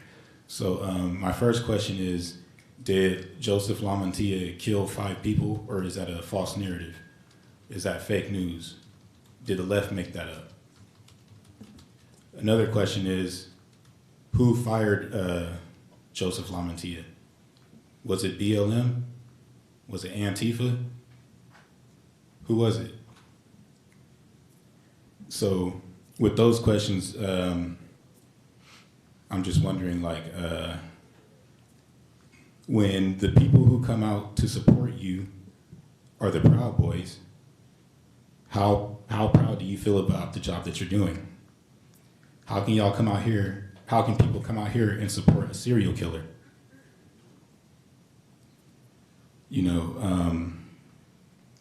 I didn't prepare anything to say. I just came in and went with the flow. So I'm a little bit rambling. But I think all the questions that I asked are very pertinent, and they're all things that y'all need to think about. And as a city council, as people who have power in this city, my bad, every time I say a P word, it does that. But as people who have power in this city, it's up to you to set that tone, to set that accountability, to show that hate groups are not welcome.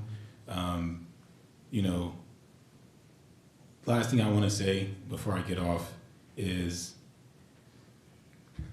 the Proud Boys, it's not very far-fetched to call them a terrorist group.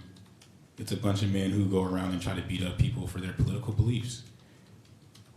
And when you allow stuff like this to happen, it'll just keep on festering, and there'll be more of them coming here, more and more and more.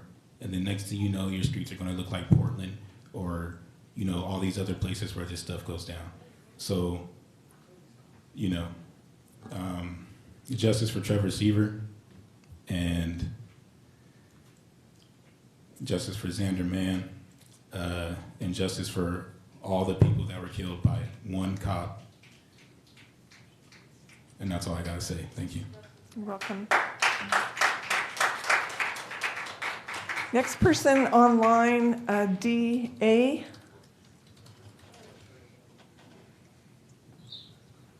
Thank you for letting me speak today. You're welcome. I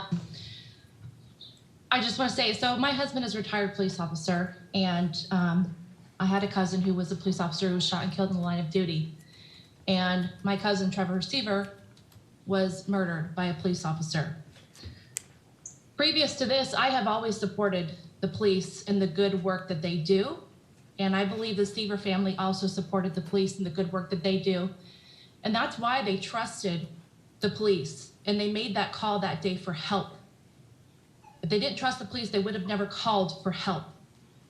I'm thankful, I'm grateful that he was wearing a body cam that day. Because had that body cam not shown exactly what he did and how he murdered Trevor, I don't think that he would be held accountable for his actions, as he has not been held accountable 4 times previous to this. That body cam footage shows every error that he made leading up to him fatally shooting Trevor. You can support the police, you can back the blue, but you cannot blindly back the blue. You have to hold bad officers accountable for their actions, because every officer like LaMantia who goes out and murders people is ruining the good work that good police officers do. He is the one who is building distrust in the community. Had an oversight committee been in place prior to Trevor being murdered, we could possibly have avoided his death. Officer LaMantia could have been taken off the street many years ago. You cannot blindly back the blue. You have to hold bad officers accountable for the work that they do. And a police oversight committee would only help good officers who are doing the work. A police oversight committee would only help them and help the cause. So anyone who's scared of a police oversight committee, then you're guilty and you're doing something wrong. And what do you have to hide? So I'm grateful that he was wearing a body cam footage that day. And I'm grateful that we got to see every error that he made. And I'm grateful that he is being charged. And I don't think manslaughter is enough because he went against his training. Everything that he was taught in the academy, everything the police officers are taught, he went against that training when he murdered Trevor. Thank you for the time. You're welcome. Next speaker, Don Grundman.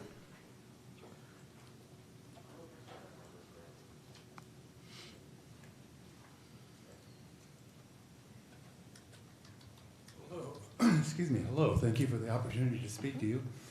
I hadn't intended to speak at all, but I heard some comments which I felt need to be addressed relative to other people who have commented before you on the issues. And I want to say, first of all, that I know the Proud Boys, and there is no way that they're racist in any way. There's no way that they are pro-violence. And I speak because I'm the founder and director of the National Straight Pride Coalition. And in our second march last August, we received intelligence that we were going to be attacked by people who oppose us, and they intended to violently hurt our members.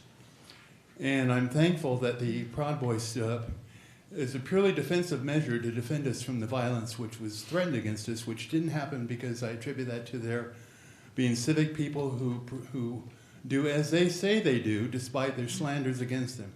They're there to protect people and stop violence. They're not a violent group at all. They're still strictly in defense. So I felt that there's the slanders against them, that they're so-called neo-Nazis, which is a total lie, a complete and absolute lie. These are Christian gentlemen who want to defend the foundations of our nation. I believe that's fantastically important. And since I'm up here and I didn't intend to speak before, relevant to some other comments disparaging tonight that I've heard and also throughout our culture, I want to invite those of you who you'll receive a notice shortly that in the days ahead, on the last Saturday of August, August 28th, we will have our third straight Pride march in the city, Modesto. And as with the other two, we will be standing in front of Planned Parenthood. And the relevance to that is regarding so-called white supremacy. As chairman of the Constitution Party, also in California, I've written what I call a contract with California, which describes that white supremacy begins and ends with Planned Parenthood. Planned Parenthood, if you look at the carefully hidden history of them, they were founded on eugenics and race science. They've killed more than 20 million blacks, more than any other group in the history of the nation. Planned Parenthood has killed blacks, and except for the religion of Islam, worldwide, they've killed more blacks than anybody else. And they continue to do that. Margaret Sanger, the founder of Planned Parenthood, declared that blacks were human weeds. Her own words, not mine. She also said, we don't want word to get out that we want to exterminate the black race. Her words, not mine. So we're going to be protesting true white supremacy on August 28th in front of Planned Parenthood. And we invite you to join us with the dismantling of white supremacy in Modesto as an imminent public health hazard. It's a public health hazard that Planned Parenthood has killed countless blacks, and they intend to continue more. We invite you to stop this racist genocide against the black community by joining us in challenging this white supremacy, which starts and ends with Planned Parenthood. Thank you. Thank you. All right, next person online is ED.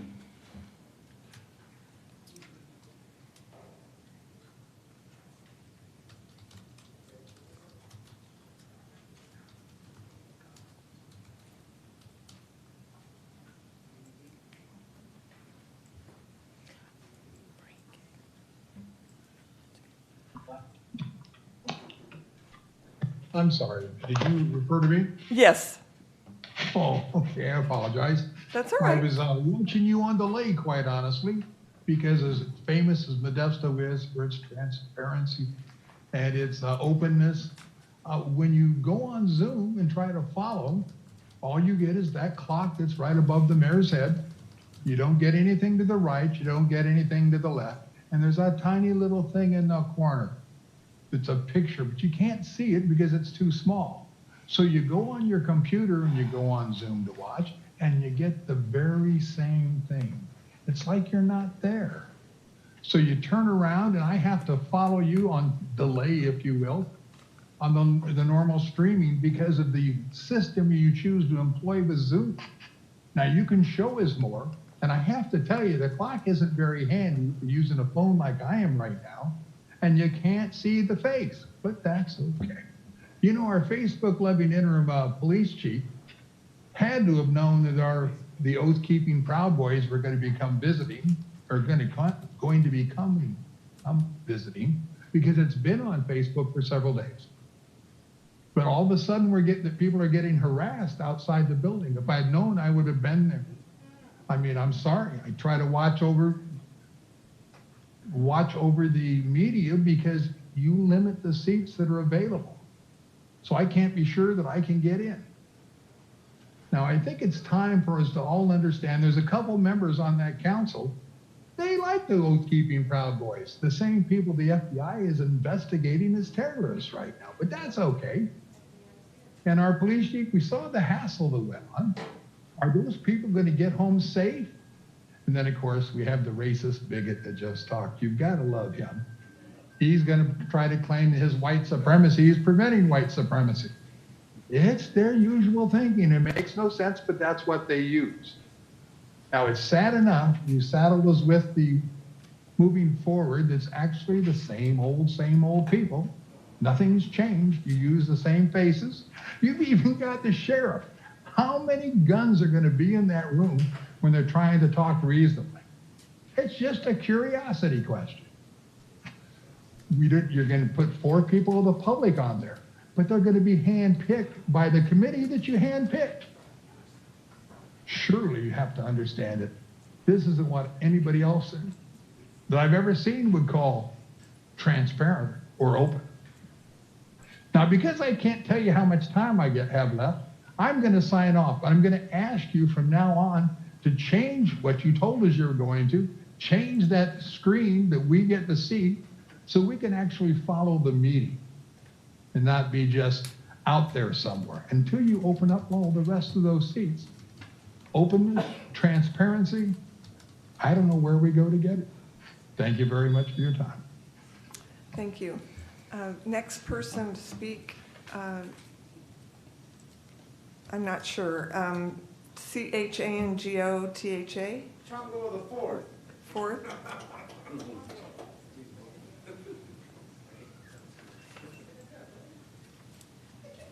Good evening, Council, Mayor. I'm Chango the fourth / pedophilia stomper. I want to say something about the Proud Boys. I am a person of color, and every single member that is involved with the Proud Boys are my brothers. They don't see me as anything else other than a brother. So when I hear this narrative that I'm part of a white supremacist group, my skin color tells me otherwise. I love these guys. Now, we're not the ones out there burning down cities, throwing up the fist, looting, and defunding the police. Look what's going on in Portland. 50 riot squad split. And look what happened that Saturday. We are, if anything, we are defenders of this country. Somebody's going to stand up. Somebody has to stand up. Because if we don't, this country's going to burn. The cancer is already spreading into this community. It's going to hit the rest of the Central Valley. You got LA and San Francisco in ruins. Take a look. Don't be blind. You see what's going on. And it's not just in California. It's going on through an entire state. Country, rather. So, another thing I want to say, and I forgot to say this, just give me 2 seconds. Please do not. I'm sorry. Wait a minute. Just give me No, 2 no, seconds. no. You're speaking to the I want council. to, but I want to send my sincere apology to that mother. Okay, that's all I wanted to turn my head. And I'm sorry. I'm sorry that happened to your son. That shouldn't have happened. I've been robbed at gunpoint. I've been stopped by the police. Now, if the times I've got pulled over, I've abided. I've given my license, given them everything. I'm legit. They send me on my way. I don't know what happened. I can't say what happened. But I'm still alive because I complied. He overpowered you and got you to ignore the rules. That's what has happened. And these guys are enforcing that. It's a shame. I am a proud Western chauvinist, and I refuse to apologize for creating the modern world. All right. Our next speaker. Don't let him bully you like that, too. Our next. You know what you saw. You know I'm right. Our next speaker online You're scaring me. Back off. is T. Excuse me, we'll hear the next speaker and continue the meeting when everyone calms down. As soon as everyone in the audience is quiet. Because you don't do your job. You started this by allowing that. Yeah. Okay. It always starts All on right. that side, and you know it. Enforce it and do your job. I'm very calm. I just have a big mouth. Okay. All right. In order for us to conduct our meeting, we will need to clear the room so that we can continue. Or just enforce the rules. I've done my best. It's not good enough. So, pardon me? We'll take a recess. Thank you. Start on that side every single day.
All right, we plan to continue the meeting. I just want to remind everyone that we appreciate respectful comments, and we want to listen to everyone. So if you are not speaking, if you could remain calm and quiet, then we will, as council members, be able to hear the speakers. And I would appreciate that. If we're not able to have that happen, we will clear the room so that we can continue to conduct the city's business.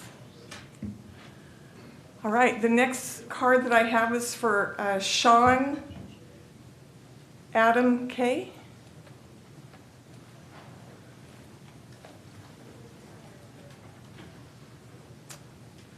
And maybe it looks like some people have left, so maybe that person is gone. I will put that card aside in case they come. I will state that name at the end of the meeting. The next person online is TH.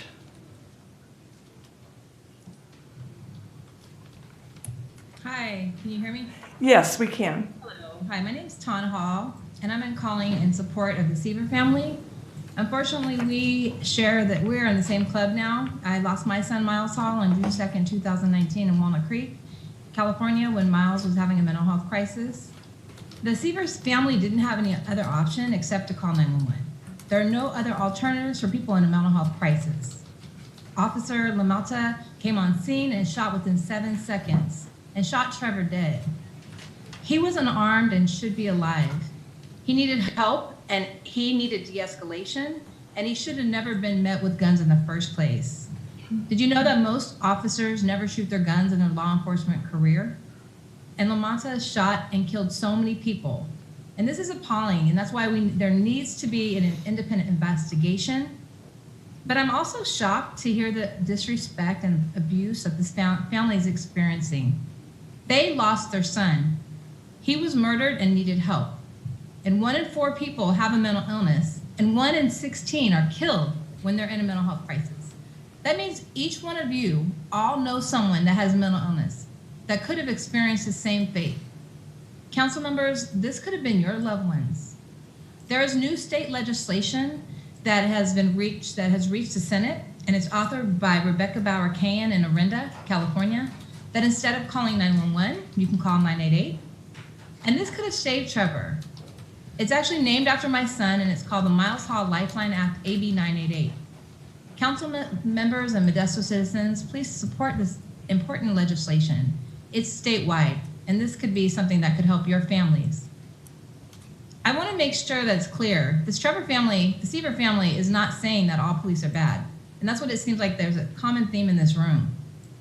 We know police are needed for criminal activity, not for mental health crisis. We need accountability and compassion. And I will tell you right now that over the research of my last 2 years, police do not want to respond to mental health calls. We need trained mental health professionals.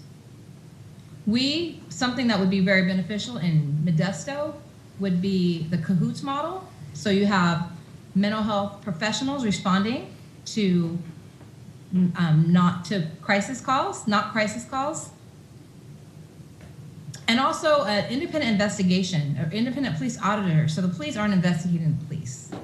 And also a civilian review board with subpoena power. So I just want to stand in solidarity with the Seaver family. People do not understand when you lose a child. This could happen to you, this could happen to anybody. It happened to them, it happened to me, it could happen to you. And I would really expect to see some more compassion for this family, and understanding that the police are here for criminal activity. So I just thank you very much, and justice for Trevor. You're welcome. Next speaker, Patricia Hardy.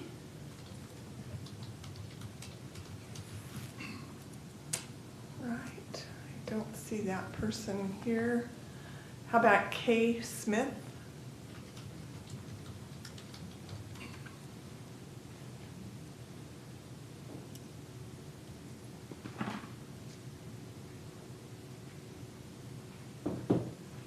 evening, City Council, Mayor. I have heard a lot of really surprising things tonight. I kind of wish that not everybody on that side had left, because there were some interesting points made that I think can easily be addressed. They talk a lot about, for one, they were talking about freedoms, and I don't understand how an oversight committee is a threat to anybody's freedom. It makes no sense to me why. I mean, there was actually a woman up here in tears about her freedoms because of a police oversight committee. So that kind of like fear mongering and that kind of irrational thought process is what's going into the response that you're seeing on the right side of the room. Isn't that funny? That's the right side of the room. And another thing that was continually said is the country's in ruins. We need our police. It's so bad right now. No one's safe. Antifa's burning the world down. BLM is ruining everything. We're at an all-time high for police budgets across the country. Across the board, police budgets have increased dramatically, and yet everybody still feels unsafe. Everybody still feels like more, but more is not working. More has never worked. As we're seeing with the increased budgets all across the country, no matter how much money you pour into it, the policing system in the United States is broken. I take that back. It's working just as it was supposed to, but it doesn't work for the people. It doesn't work for the communities. It's money in the communities, resources in the communities, actual crime prevention. The police do not prevent crime. They absolutely do not. They rarely show up in time when the crime's actually happening, and in most cases, they escalate things. Talk about domestic violence, talk about mental health situations, talk about children. They escalate the situation because, as even, again, the right side of the room has highlighted, they are not trained for these situations, yet we keep pouring money into it as though something's gonna change. To hear the confusion on the right side of the room, to hear the fear and this constant talking about how it's not fair for the cops to have an oversight committee? Like, what's the problem? Someone else said really good, if you got nothing to hide, then what's the problem? Like, if you're doing your job well, then an oversight committee, it doesn't matter who's on it. There shouldn't be an issue there. Joseph Lamantia is a murderer. 5 people dead, and I'm pretty sure 4 of them were unarmed. There's no, I know the word, justification for that, period. There never will be. If you guys have seen the video of Trevor Seaver being murdered, which the fact that people watch that video is so horrifying, but if you've seen it, you all know in your heart of hearts, you all know in your heart of hearts that it was not justified. I'd like to talk to the cops sometime, sorry. It's not justified. That man was murdered, and Joseph Lamantia knew what he was doing.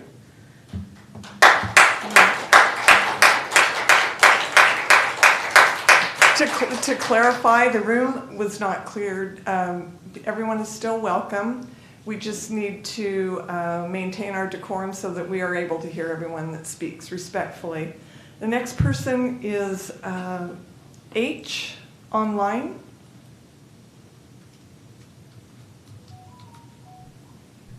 Hello, can you hear me? Yes, we certainly can, yes. Awesome.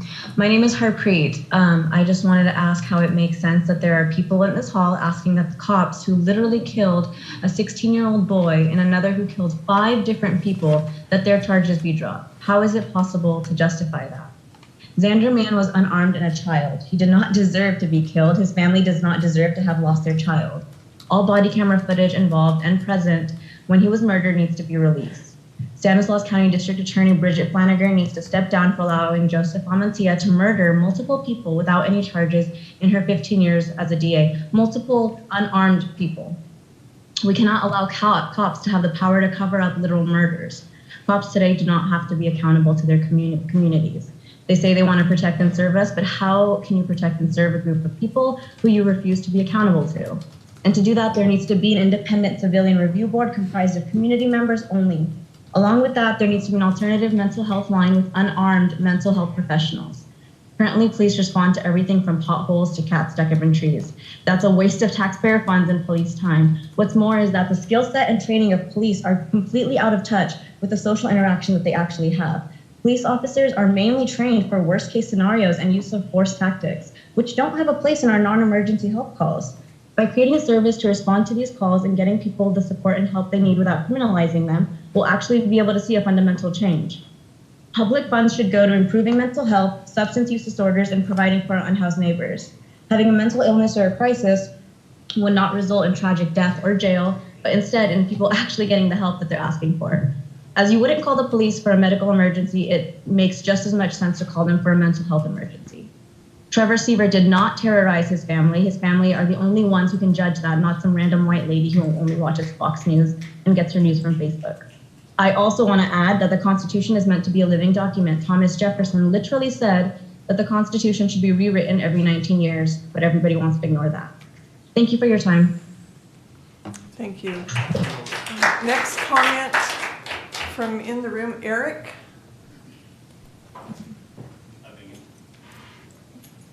Thank you. Thank you. I wasn't originally planning to speak, so this is a little impromptu, so sorry about that.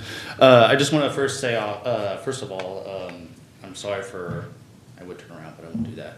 I'd like to say I'm sorry for everybody that lost their children. That's unfortunate, or loved ones rather. That's incredibly unfortunate. I've spent a lot of time in the military. I've lost friends, loved ones, family, so on and so forth. So no matter what side you're on, it's a horrible thing, and my feelings and condolences go out to them. That being said, all these things talking about PB being racist and Nazis and yada yada, all these other horrible things are completely false. As you could see in the crowd, it was not a bunch of white guys, since I guess that's what we're all called, since everybody's saying white people, evil white people. It was not a bunch of evil white people in the crowd. There was people of color. We welcome everybody of any color. We'd love to have anybody.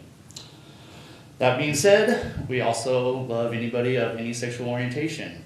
In my chapter alone, we had a transvestite, happily. Loved them. We cannot have comments from the crowd. We need to be able to hear the speaker. It's his turn. Thank you. You're welcome. We welcomed him openly. It was only, we only removed him once we found out he started doing methamphetamines, because that's something we don't allow, because us as Proud Boys, we believe in upholding the Constitution, the American family, as well as the nucleus family, which the left is tearing apart. I won't speak in regards to the case too much, but from what I hear, all the video has not been released yet, so I don't know how everybody's saying that he's a murderer. Like I said, I don't know the details, so I won't say anything past that. Just sounds like a lot of emotions being thrown around. I worry about you defunding the police because of the fact that you guys push the mask so hard, when Fauci himself has came out and it's been shown that he lied about all of it. Masks don't work. I spent over a decade working in the ER, so I can tell you from a medical standpoint, it makes no sense.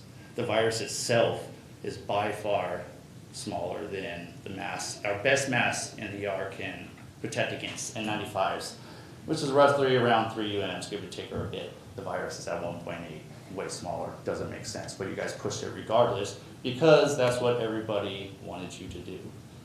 So I'm worried about that happening with defunding the police as well, because people are pushing you to do so. So don't go off of people's emotions, go off of the facts, go off of what makes sense, not people yelling and screaming at you about justification. Thank you. Welcome. Next speaker online, HD.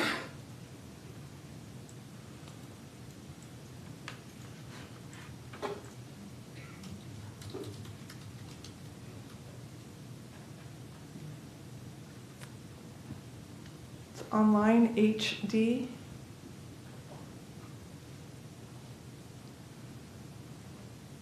We'll go to the next person and come. Oh, wait, there we go. Are they? No. Here, no, okay. All right, we'll go to the next person, DP.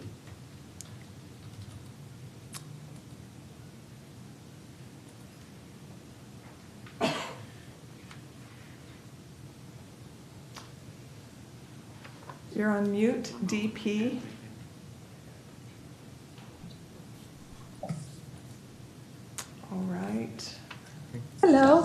Okay. Hello, we can hear you. Thank you, Mayor and Council, for letting me speak here. You're welcome. I'm completely appalled that there are groups who want charges dropped on Joseph Lamatia. He is a cold-blooded killer. Having Proud Boys to fight for these corrupt policemen speaks volumes. Trevor Seaver was my grandson. My first grandchild. He was shot in the back 7 times by Joseph Lamatia. His family lives have forever been tragically affected, and Joseph Lamatia needs to be charged with murder. We definitely need an independent auditor for the police department. Thank you. You're welcome.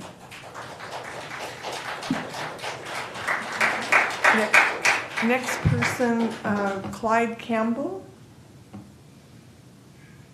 Clyde Campbell. All right, I'll save that card in case they return. Next person, in person, Ray Ruiz.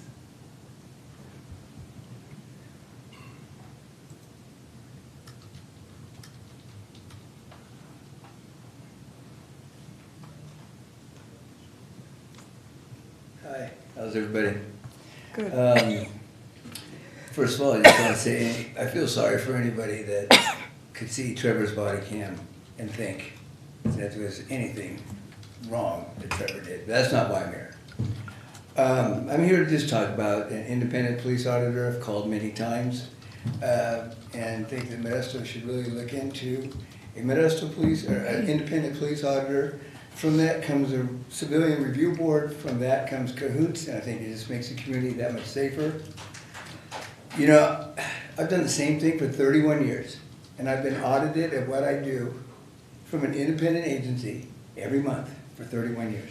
Prior to that, I worked for Foster Farms. I had inspectors coming in. I worked at restaurants, food inspectors. I mean, so why should we worry about having an independent auditor come in and check out how things are? I do know for a fact, and I don't have the cities with me, but some cities get their independent police auditor paid for from the savings from their insurance premiums. So it might not even cost us anything. One thing I do think this whole room agrees with, we don't want anybody ever, police officer or civilian, to ever get shot. And if a police auditor can help save one life, it's worth it. It's worth it to us. I came across this quote a couple hours ago, well, actually more like 5 hours ago now, that I think wraps it all up. And I'll finish with this.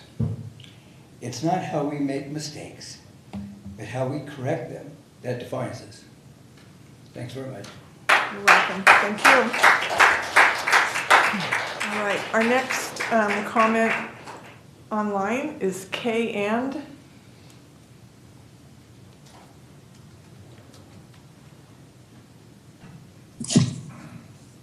Hello, can you guys hear me? Yes. My name is Kayla. I am Trevor's cousin. I just want to kind of refocus and just bring attention back to the issue that we're facing an injustice here.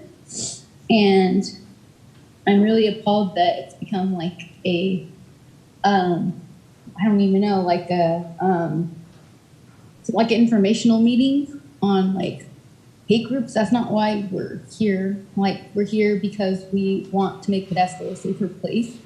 And we want to convict Joseph Lamatia of murder. I mean, everyone, you know, anybody who's seen that body cam is not right. It's just not right at all. And all my family's here speaking on behalf of Trevor, and we miss him, you know, and it's just really sad that this had to happen. And we're trying to fix it so that we can help other people not go through this. And that is what we are fighting for. That's what my aunt is fighting for, sitting there. That's what my cousin Kyle is fighting for. That's what my cousin Allie is fighting for. My grandma, who just called, is fighting for. All of us, my mom is fighting for. All of us are fighting for this. And we're supporting my aunt and her family. And I actually live in Modesto, and I am just super, like, I don't feel safe. Like, if we don't have, this oversight. I mean, we have checks and balances in our government. Why can't we have checks and balances in our law enforcement? I mean, honestly, I don't know why this is a debate. Like, seriously. We all get audited with our jobs. I work in healthcare. I have to get audited. I have to make sure that I'm safe for my patients. I have to make sure that I can handle, my job and make sure that I can do what's right. And I have to, everything, my job is on ethics. And why can't our law enforcement, who enforce the law, why can't we make their career on ethics? We're not saying all police officers are bad at all. We are not saying that. We are just asking for checks and balances in law enforcement. And we're asking that the law enforcement is not in charge of mental health crisis calls. That is not their job. That is not part of their job description, which is why we're trying to implement Cahoots, a program who has trained professionals, psychiatrists, and professionals that can handle this. And, if that was implemented, then maybe my cousin would be alive today. And that is what we're fighting for. We're not trying to make a debate on, if we have police officers or whatever. It's just I don't understand why we're going back and forth with this. We just want to make Modesto a better place. And that's all I have to say. All right, thank you. I'll go back to the three blue cards that I have. Sean, Adam, Kay. He already spoke to my knowledge. Okay, it's possible I made a mistake and forgot to put that one down. But okay, Patricia Hardy. Clyde Campbell. All right, online we have D.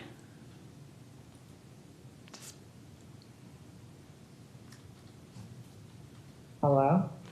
Hi, we can hear you. Hi. I'm a friend of the Seaver family. And I've known Darlene for 40 years. I just want to say that Trevor was one of the sweetest, kindest boys. He was very into his family. He never missed a family function. He loved his family so much. He was taken from all of his family and friends way too soon. My question is why? If Lamatia was held accountable for his first 4 killings, Trevor would still be here and we do not want the police gone. We just want the bad police to be gone and held accountable for their actions. And if anybody has watched that body cam and are in any way okay with what they see, as Lamatia murders Trevor Seaver, there is something wrong. I've watched it and could not stop crying. It is something that I will never be able to unsee. It was one of the most horrific videos I have ever seen. I have friends and family that are police officers, and they are always on the officer's side, but not in this case. There was not one of them that was okay with what they had seen. So I just want to see justice for Trevor and his family. Please give the Seaver family the justice they all deserve for their son and their brother.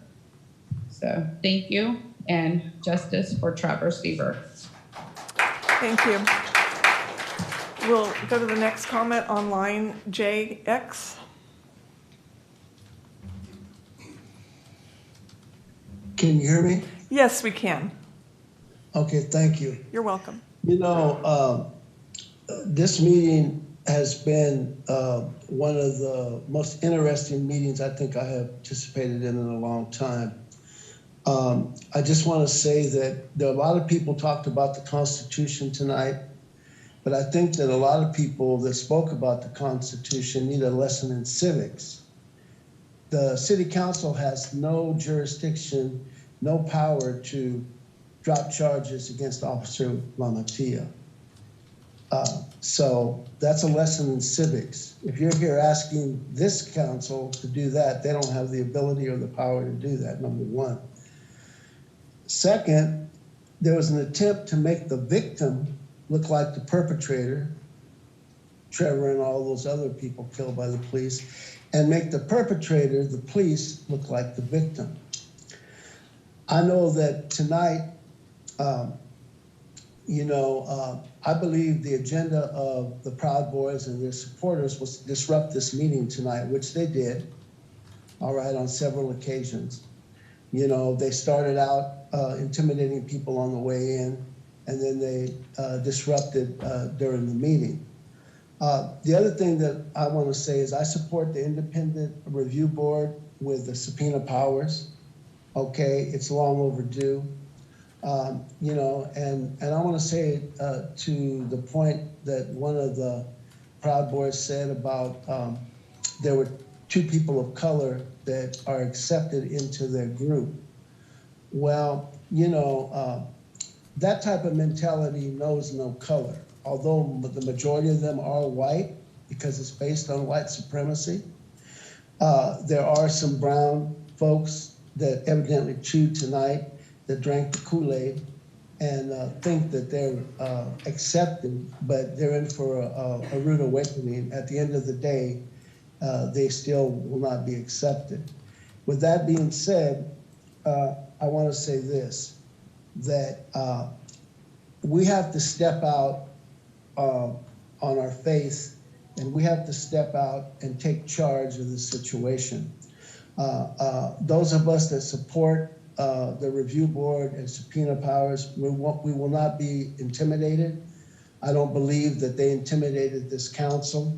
That was their objective. And the sad truth about it is, on our police forces, there are Proud Boys and there are supporters of Proud Boys on our police forces. And that is not just Modesto, but throughout the whole system, which is one more reason why we need, this subpoena power and this review board. Thank you very much. Thank you.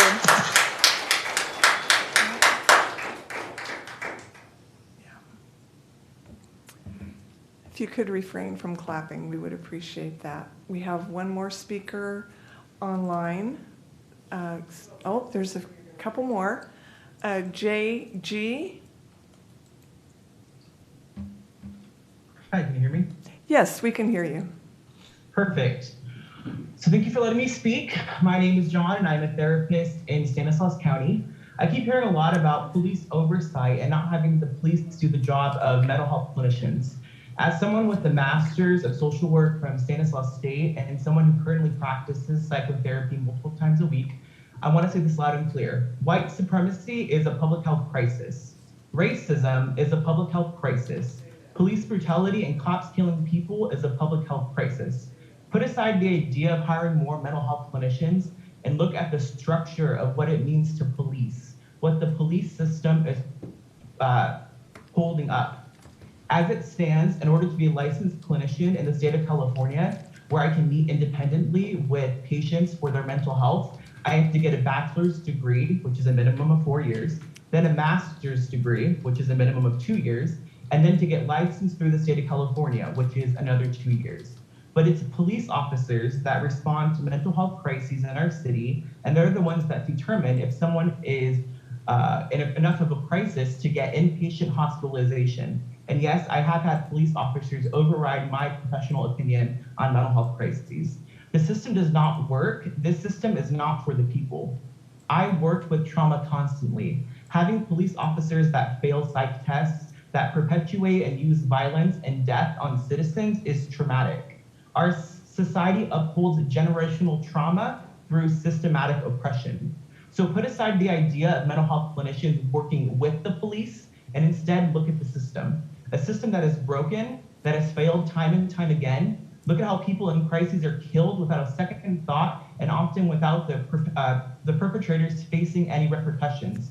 You want to help those in need, you want to help people heal, you want to help those with trauma and who may be in crisis, then look at systems that are so resistant to change, systems that are resistant of being stripped of even the smallest amount of power.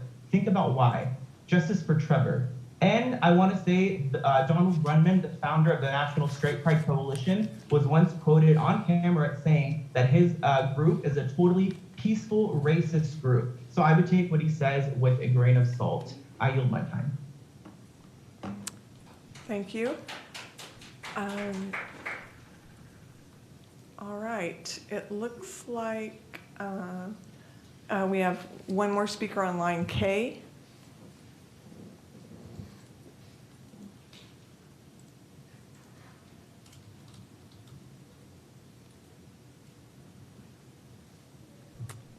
Hello, can you hear me? Yes, we certainly can.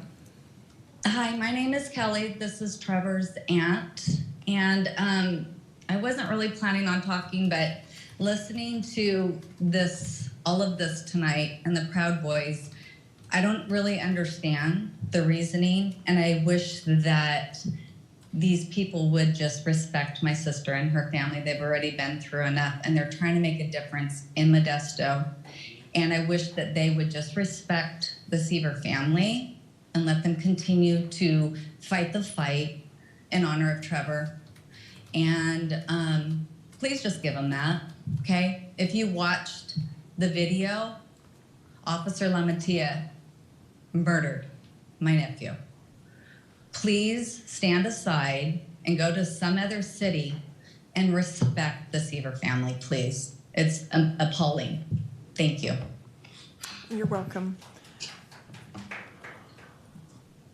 Another online comment, A. Initial A. That was AFA. Yeah, so I just want to say earlier there was a Proud Boy who said that he is a Western chauvinist. I just want to define what that means, since they like to insist that they're not white supremacists. So chauvinism is the irrational belief in the superiority or dominance of one's own group or people. It's a form of nationalism, literally another word for nationalism. And so someone who identifies as a Western chauvinist, that would be somebody who identifies the West as being superior or more dominant than the rest of the world. That would be someone who, sorry, let me back up. The West being, Europe and America, which was, colonized by Europe. To say that you're a Western chauvinist is to literally say that you are a European nationalist, a white nationalist. So I just want to throw that out there for anybody that got it confused. And yeah, that's it. All right, thank you. Thanks. You're welcome. Last time I'll ask for Patricia Hardy.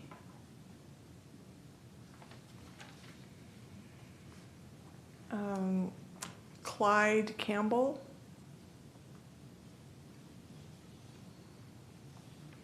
All right. Sean Adam K. Same guy. Again. Okay. All right, next, online, MT, oh, okay, looks like everything now? No. Okay, all right. All right, so we are going to continue with the remainder of the meeting. Is this person? This person has not spoken. Okay, so another person online, SC? Can you hear me? Yes, we can. My name is Sabrina Cortrell. My son Timmy Henley was killed by Westminster, Colorado police. I'm here in support of Trevor and his mother. And I want to let everyone know that what this family is going through is unreal. You have to be human. And I know everyone puts police officers up on a pedestal, but when you're wrong, you're wrong. I heard someone speak earlier and said they have more video. You don't need any more video. The video they have is all they need. Trevor looked like a little ant, and that killer police shot him down. And all the mothers and the fathers that are listening to this family will never be the same again. Never. And I know the mother is like me, just cries daily, tries to go on with her life. It's miserable. She may have a smile, and that smile, she's gonna feel guilty. We have to hold police officers accountable. I don't care who you voted for. It has nothing to do with who you voted for.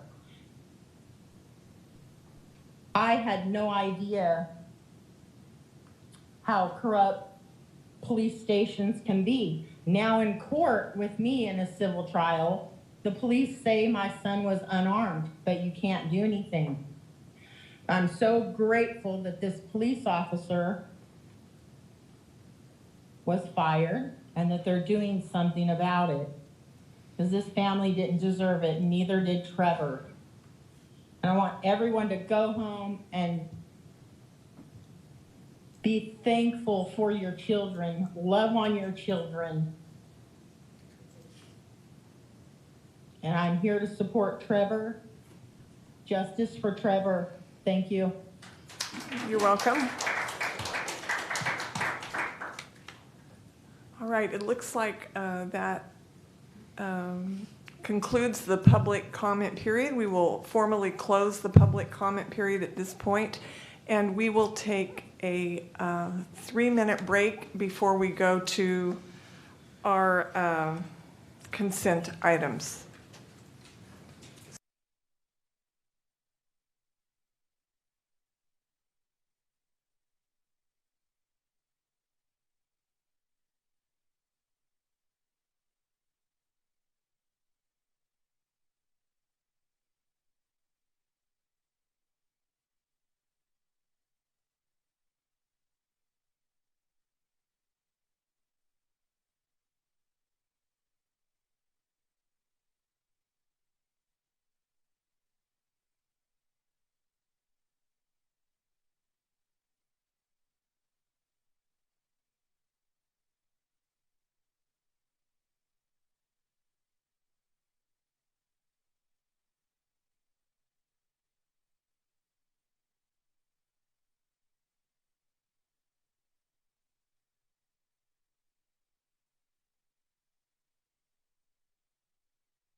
limit.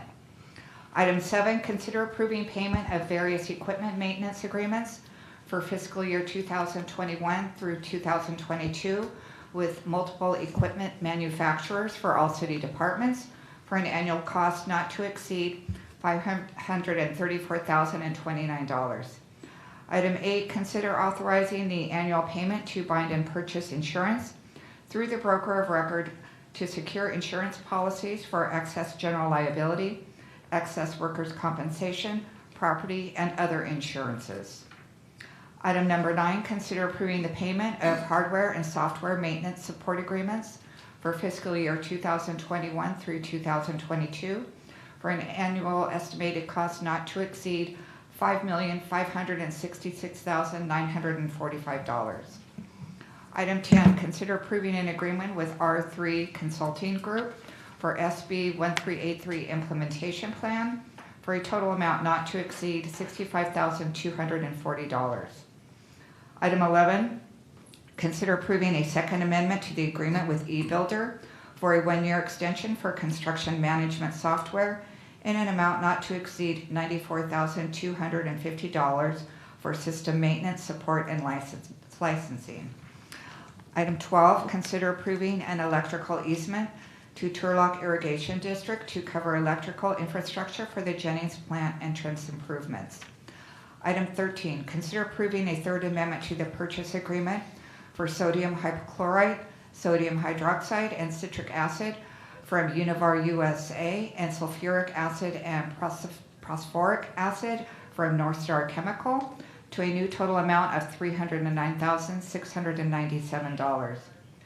Item 14, consider accepting the Amtrak North Parking Lot Expansion Project as complete, releasing securities and releasing payments totaling $401,978 to Hudson Insurance Company. Item 15, consider accepting the Pellendale Avenue Pavement Rehabilitation Project as complete and releasing payments totaling $2,154,212 to DSS Company, DBA Knife River Construction. And item 16, consider rejecting all bids for the River Trunk Realignment Gravity System Project. Move to approve all consent items. Second. All right, I have a motion and a second. Will the city clerk please do the roll call? Council members Madrigal. Aye. Ricky. Aye. Zalaki. Aye. Canoyer. Aye. Wright. Aye. Escutia Brayton. Aye. Mayor Swallen. Aye. Carries unanimously. Do any members of the council have any comments and reports? Councilmember Canoyer? Yeah, I didn't see where my button is that I'm supposed to. I think the buttons are not functioning not as functioning. you would typically have them prior to my arrival because we're still doing a hybrid model of the meeting. Well, because of that, you can tell this is my first day back in person, which is great. It's nice to see that. I want to comment first on if people see white buses running around Modesto and wondering why do we have white buses, is that a new system? The reason why we have white buses is because on July 1st, the new transit authority is going to take over. And so the new buses were decided not to waste the money to paint them when in less than a month they are going to be painted probably a new color, which we don't know yet, or what the branding is going to be. So if you see white buses, they still are buses for the city of Modesto. We just are being very fiscally conservative by not painting them. And then second, I want to say that on Saturday, even though it was really hot, I went to the Juneteenth at the Martin Luther King Park and was really impressed by the number of people that were there, the festivities that went on, and it was nice to see that we're getting back to normal, and I'm looking forward to the 4th of July parade this year. Thank you. Any other council members that have a comment? I don't see any online. I I think, Bill's got sound. No. That's a cursive. all right. Does the city manager have any comments and reports? I believe the city attorney has an additional update on the redistricting commission. Great, thank you. Jose? Yes, Mayor. So just wanted to give an update to the council. I did come before the council a few meetings back and mentioned that we were starting the districting commission, the Citizen Districting Commission. As I explained, the census data is about to come out, and every 10 years we look at that data and we look at whether the districts that are currently drawn for council members are still accurate, depending on the census data. Online, on the website, we do have a Citizen District Commission page for folks that are interested in applying. Not the requirements, but what's said as the strong considerations of the groups of folks listed there, and that comes from the charter. But if you're interested in applying, please take a look at the website. You can also contact the city attorney's office, and we're happy to provide some information on how to get an application in for the council consideration. The goal would be hopefully to get the commission going and appointed by August. Therefore, when the census information comes out, we're ready to go quickly and start working with a demographer. We're also in the process of getting a demographer as well. We do have an RFP out there. That way we can get everything going. And that was it, Mayor. Thank you very much. All right, next on the agenda is hearings. Item number 17. A hearing to consider and approve the final proposed fiscal year 2021-22 operating and multi-year budget and capital improvement program for the city and related resolutions. Thank you. Welcome. Thank you. Good evening, council, mayor. Steve Christensen, the budget manager for the city of Modesto. So tonight is the public hearing for a budget that we've talked about extensively throughout I'd say since April. We're going to go through the overview of the budget, the non-general fund areas, as well as the capital improvement program. But first, I want to turn it over to the city manager for some opening words. Thank you, Steve. Thank you, council. Once again, here we are finally discussing the final budget for fiscal year 21-22. It's been a challenging year, to say the least, with trying to deal with the effects of the COVID pandemic on our community and on our organization and the effect that it's had on our budget. While our revenues continue to rebound better than we had anticipated, our expenses continue to outpace those revenues. This budget has parts that are equally better than they were, but also where expenses had to be reduced, and we've had to make very difficult decisions. I'd just like to say that I appreciate all of your guys' leadership as we work through this process, and also that of Steve and his staff, as well as all the department heads and their staff in bringing the budget before you here today. With that, I'll turn it over to Steve to go over the overview of the budget. Thank you. So just to kind of recap on the timeline. So again, October through March is when the departments, the staff, the budget division, we all work on creating this budget. So the operating budget, the non-capital budgets, as well as the capital improvement budgets. In April, we had the Finance Committee budget workshops. There was a presentation of the draft budget. Those meetings, again, were held April 19th through the 22nd. And then in May, we had the combining of the budgets and the mayor's final budget modifications. Then we also set the hearing for today, June 22nd, for the adoption of the budget.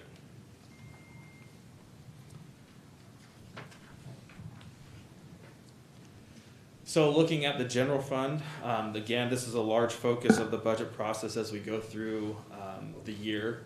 Looking at the pro forma, just showing an overview of this budget that we have. So again, you have the actuals from 1920, the current budget for this fiscal year, the actuals received as of May, and then we also have the proposed budget and our adjustments, and then what the final budget is presented before you today for adoption. This is looking at the revenues portion of the general fund. So property tax is again showing increases. So we have about 39.2 million between the two property tax values, and that's about a 6% increase from the prior year. We also have sales tax, which is showing a rebound from where we were in 2021. It's going up about 7.8% to 33.1 million. And then we also have a few other revenue areas that I'd like to point out for the business license mill tax. That's also showing an increase of 5% over the prior year. And then the cannabis tax going up about 45% from our budgeted numbers in 2021. One of the columns you see there is the proposed adjustments. This includes any of the proposed revenue adjustments that the city had as part of the proposed adoption tonight. So you saw some departmental revenues increasing by about 1.9 million. A large portion of that is based off of a first responder insurance recovery program that will be coming to council later in the year. And then we also have some increases to revenue for the Oakdale Fire contract and the construction revenues. One thing to point out on this chart before I move on is that part of the budget process this year to close the gap on the shortfall, which was 11.36 million, was to use some of the American Rescue Reimbursement Plan funds. Now, that's being used as an offset to COVID expenditures from the public safety area, so it is a valid use of those expenditures for the new year. Looking at the expenditure budget, again, same columns going throughout, but you can see there are a large number of reductions across the departments. The police department had reductions of about 1.89 million. Then you can see fire had an amount of reductions as well. And as we go through the different departments, you can see the total reductions. So that was about 2.8 million in terms of reductions to the operating budgets for the departments. Part of this budget balancing strategy, we also had some rate reductions to the workers' compensation ISF and the employee benefits fund ISF of 25%. So you can see their total expenditure reductions of about 4.8 million to get to the final budget of 153.2 million, which does include a variance rate of 5% at that $6 million amount. Looking at the reserves for the general fund, so again, that yellow line is the one you want to pay attention to on this slide. You can see that we had a 11.35 million or 36 million deficit at the beginning of the proposed budget when everything was built out, everything was fully funded in terms of expenditures. So the total reductions between the revenue increases, the use of the American Rescue Plan funds, and then the expense reductions is 11.36 million. So you can see we get to a balanced budget of 153.2 million in terms of operating expenditures. Again, we're not using any emergency reserves to cover this budget. Those remain the same at 18.4 million as we go into the new fiscal year.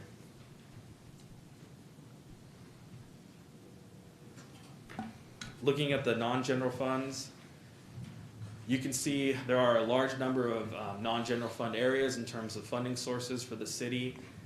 So we have about 324.7 million in terms of the total non-general fund budgets. You have internal service funds at the top there that are made up of various internal service funds within the city, which would include the Information Technology Department, the Workers' Compensation Fund, as well as Fleet. Then you see an asterisk there with the transit fund.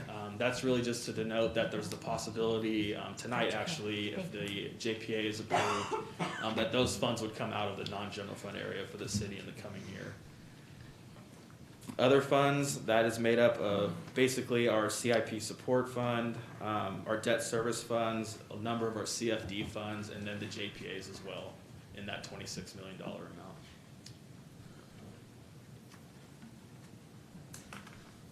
Looking at the capital improvement program, so this is something that was taken to a joint planning commission and finance committee meeting in May.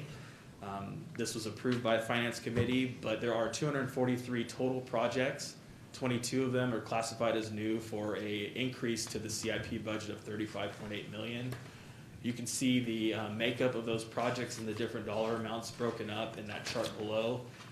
Majority of these are going to be in the enterprise funds, and then you have some as well as in the street CIP projects, mostly funded through Measure L and gas tax funds. So before I go on to all of the recommended actions, there are 8 resolutions for your approval. I do want to point out that as part of those resolutions, there is also the some HR resolutions that we have to take. So changes to position allocation. There's the approval of an early retirement incentive program as well. I think there are 3 positions as part of that. Overall, there will be a savings from those early retirement incentive programs. But I'm ready to answer any questions that council might have. All right, thank you. Now it's time for questions of staff from the council. David Wright. Thank you, Steve, for your report. Real quick, on the revenues on property tax, VLF swap. I know you've probably told me once before, but I usually take 4 or 5 times before I actually get it, so. So the VLF swap in property tax is the vehicle license fee swap. So this was taken as part of legislation from the governor in the state. I believe it was under Governor Schwarzenegger's tenure as a governor. But basically what it is the cities and counties used to receive vehicle license fees revenues from, renewing registrations and things like that for your cars through DMV. That was changed to where they basically swapped it out to a property tax pool from the county, and then we receive a distribution, which is supplementing that vehicle license fee, and it also increases based off of property tax valuations going up in the future. So that just happened 2020? I think, no, it happened in Governor Schwarzenegger. I think it was in 2004. Okay, so on the previous year, 2019, 2020, there was $17 million. Last year it was only $9 million. So that $9 million amount that you see in that third column, that's actually just what we had received to date in May. Okay. Typically, those payments for property tax will come in either December, January, or May and June. So when these numbers were ran for the actuals in that column, we had only received that first payment. Since then, we have received that second payment, and I think the total was about a little more than the 18.4. That explains it. Thank you. Yeah. All right. Any other questions from council members? Council member Escudia Brayton, or excuse me, Vice Mayor Escudia Brayton. Thank you, Mayor. I appreciate it. Fiscal year 21-22 proposed adjustments. You had referenced a few. Were those the exclusive projects that these line items fund, or were there more? And if there is more, can we? Yeah. So for proposed adjustments in that column there, it's really affecting the revenue side, which I talked more detail about, but on the expense side of things, for the departments, they're made up of a number of things. So we have, for the fire department, we're freezing 2 vacant firefighter positions and 1 senior fire inspector position for that dollar amount. And then for the discretionary reductions on the police department, there is $372,000 of discretionary reductions for office supplies, contracts, things like that. And then there is the elimination of 4 police cadet positions that are vacant, freezing 3 community service officer 2 positions and 3 support specialist 2 positions. We're eliminating 1 senior admin office assistant position, and then freezing 2 police officer positions, 1 police sergeant, and 1 police captain. Now, all these positions that we're freezing or eliminating are vacant, so no one is losing their job. When we go on to Parks and Recreation, there was a freezing of the cultural services manager that is vacant. We also reduced water and utility expenditures by $150,000. For Community and Economic Development, we're freezing an associate planner position, but with some of the ARPA spending that was allocated to the general plan update, that position might come back. And then in the other areas, they're just really reductions to discretionary expenditures, part-time, things like that, and some of the smaller departments like the city manager's office, city attorney. No knock on the city manager's office, just it is a smaller department. Sorry, that struck me. Yeah. Thank you. Thank you and congratulations to you and your team. You guys did a mammoth effort and completed a very comprehensive budget, so thank you for that. Appreciate it. All right, any other questions from council members? All right, seeing none, are there any questions from the public? I do not have any blue cards. Is there anyone else wishing to speak on this item from the public? All right, we will close public comments. Are there, oh, sorry, I'm so sorry. JK, online? Thank you. I just wanted to clarify, will the hiring freeze for the Modesto Police Department affect the mental health program the chief is interested in implementing, as he shared at the Safety and Communities Committee last week? No, it will not. Okay, thank you. You're welcome. I see, if we're going back to the council, I see Councilmember Madrigal's hand raised. Do you have a question?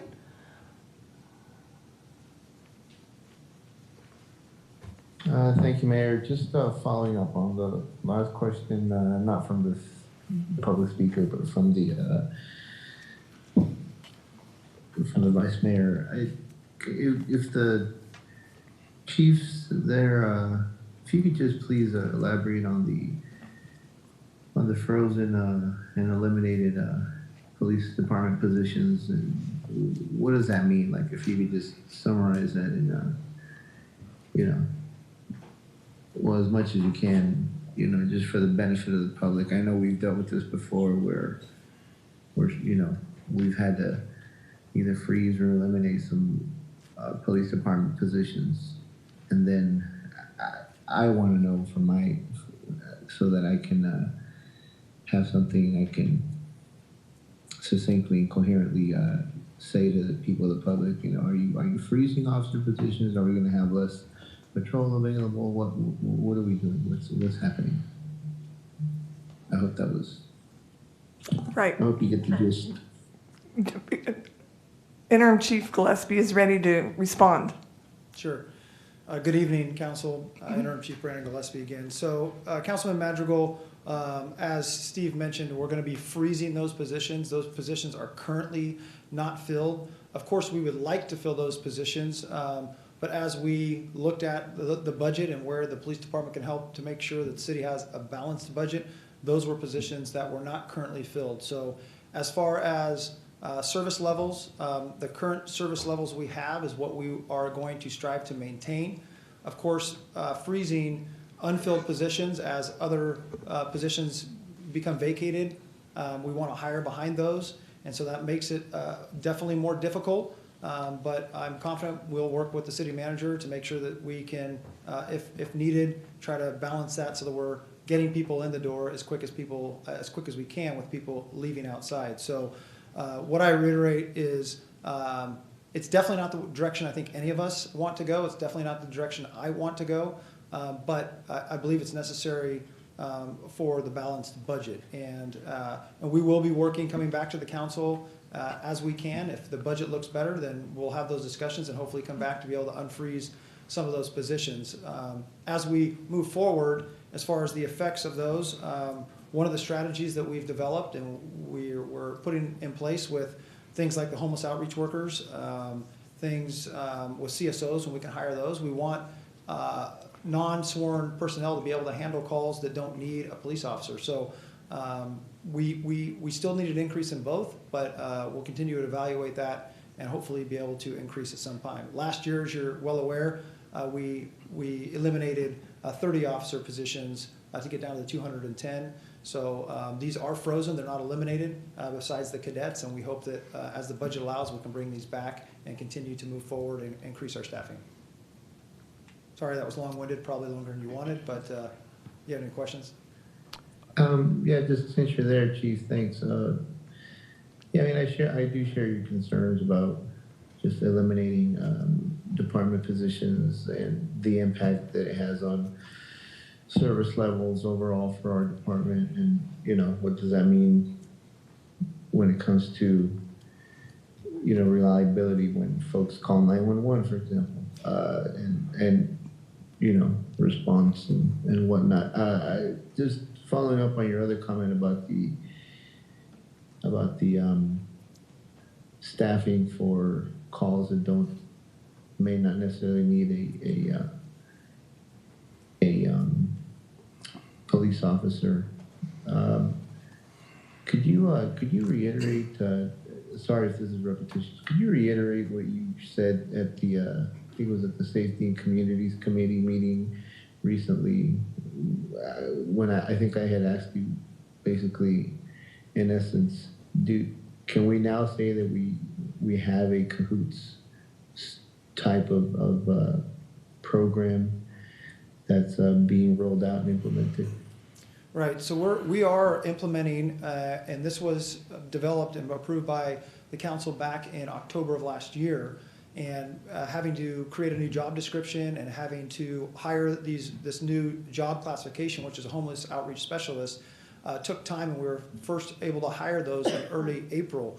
But the thought process has been for a long time that we want to provide an alternative response to police officers when and where appropriate. And so we're doing that with these homeless outreach specialists.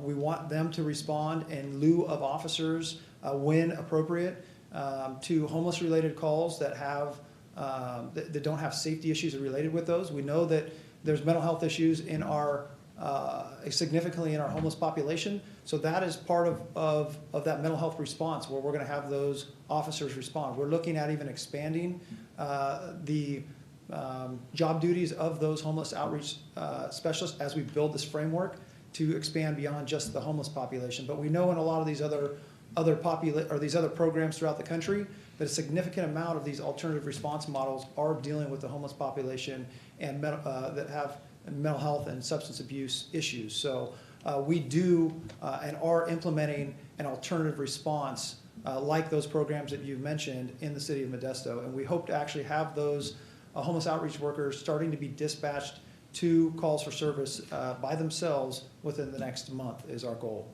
We're still working through the framework, but we are and have been working on a response model that does not require officers when appropriate. So I'm hearing you say, in essence, yes, we're implementing a Kahoot style type of program in Modesto. We are implementing our own Modesto version of a similar program to that, yes. Thank you, Chief. I appreciate it. Right, thank you. Mayor, I have a follow-up question. All right, Councilmember Wright. Thank you, Chief. So the positions that are being eliminated, are those positions that you've had a hard time filling? Historically, some of them. It's always difficult to keep up with the attrition of police officers. It takes, on average, 18 months to have an officer going through the hiring process, go through the academy, go through the FTO program. So when someone leaves, it takes a while to actually get that officer hired and back out as a solo officer. So we constantly have, typically because of that, we have a vacancy rate that we're constantly trying to fill. And it doesn't mean that we're not trying, but we have seen a significant drop in applications for the position of police officer over the last several years. So that does become more of a challenge. Sure. And that's why one of the strategies that we're using is trying to use technology, trying to use community service officers, trying to beef up those non-sworn ranks to handle calls for service, to free up our officers to handle those other calls for service. But I will reiterate, we do, when we have the ability, need more police officers because probably homeless-related quality of life calls is one of the primary calls for service that we get. Traffic complaints and speeding and those things that need to be handled by police officers are very high on that list as well. And beefing up a unit such as our traffic safety unit will require more police officers. Thank you. All right, any other comments from council members at this time?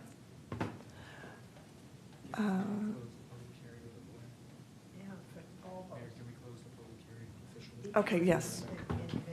All right.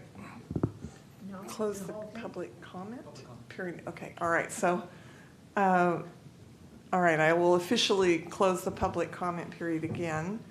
Any other comments from council members? I do not see any. I have a comment. Well, I was just gonna say, Councilmember Ricky just made a motion, but all the resolutions could be taken as one package. All right. Just wanted to make sure that that was clear.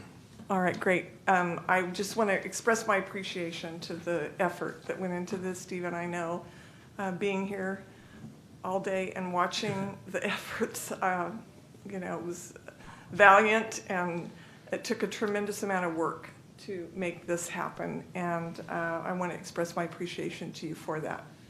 Thank you again. I couldn't do it without my staff. My staff make my job look easy. So big thanks to all of them in the budget division, Wilson, Casey, Marvin, and then thank you to all the departments that worked on this, because like you had mentioned, it was a monumental effort, so much appreciative. All right, Councilmember Knoyer. I just wanted to make a comment on the fact that it sounds like we reduced a lot of things in order to balance our budget, but it does not mean we reduced any services for the city of Modesto. We continue to do our best. It just shows that sometimes you can do a little more with a little less. But I want the public to know that it sounded like we reduced a lot, which we did to balance our budget, which I'm sure a lot of us do at home. But it doesn't mean that the services are reduced in any way.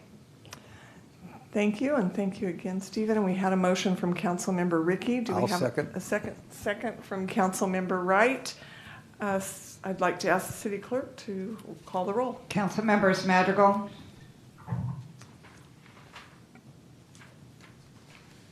Councilmember Madrigal,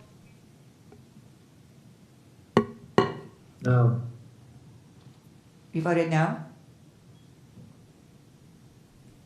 No. Councilmember Ricky, Aye. Zalaki, Aye. Knoyer, Aye. Wright, Aye. Eskisha Brayton, Aye. Mayor Swallen. Aye. Thank you, and it passes 6-1. All right, item number 18, hearing to consider approving the fiscal year 2021-22 annual assessment for landscape maintenance assessment district number 1 for Dry Creek Meadows subdivisions numbers 1 through 6. And thank you, Jessica, for being here. Jessica Hill. Yeah, thank you, Mayor. We're going to be taking items 18, 19, and 20 in this presentation. So a little bit of background. A landscape maintenance assessment district, the city of 2 of them, and it's formed in accordance with the Landscape and Lighting Act of 1972 to pay for landscaping, lighting, and other improvements in public areas. We also have a landscape and lighting district in the Shackelford area, which is formed in accordance with Landscape and Lighting Act of 1972 to install and maintain streetlights. So each year, because we have these districts, we have to take the following actions. We have to identify any new improvements or substantial changes and have council approve us in filing or preparing an annual report. We have to bring the annual engineer's report separately and have it approved by council. And then tonight we hold a public hearing in order to set the assessment for the following year. So as a little bit of background, Landscape Maintenance Assessment District number 1 is 749 parcels, and it's located north of McClure Road at the southwest corner of Claus Road and MID lateral number 2. It provides funding for the landscape maintenance in the public right-of-way, street medians, and areas adjacent to the concrete blocks. There was no annual escalator associated with this district, and so the levy each year is $19,474 for a total of $26 per parcel.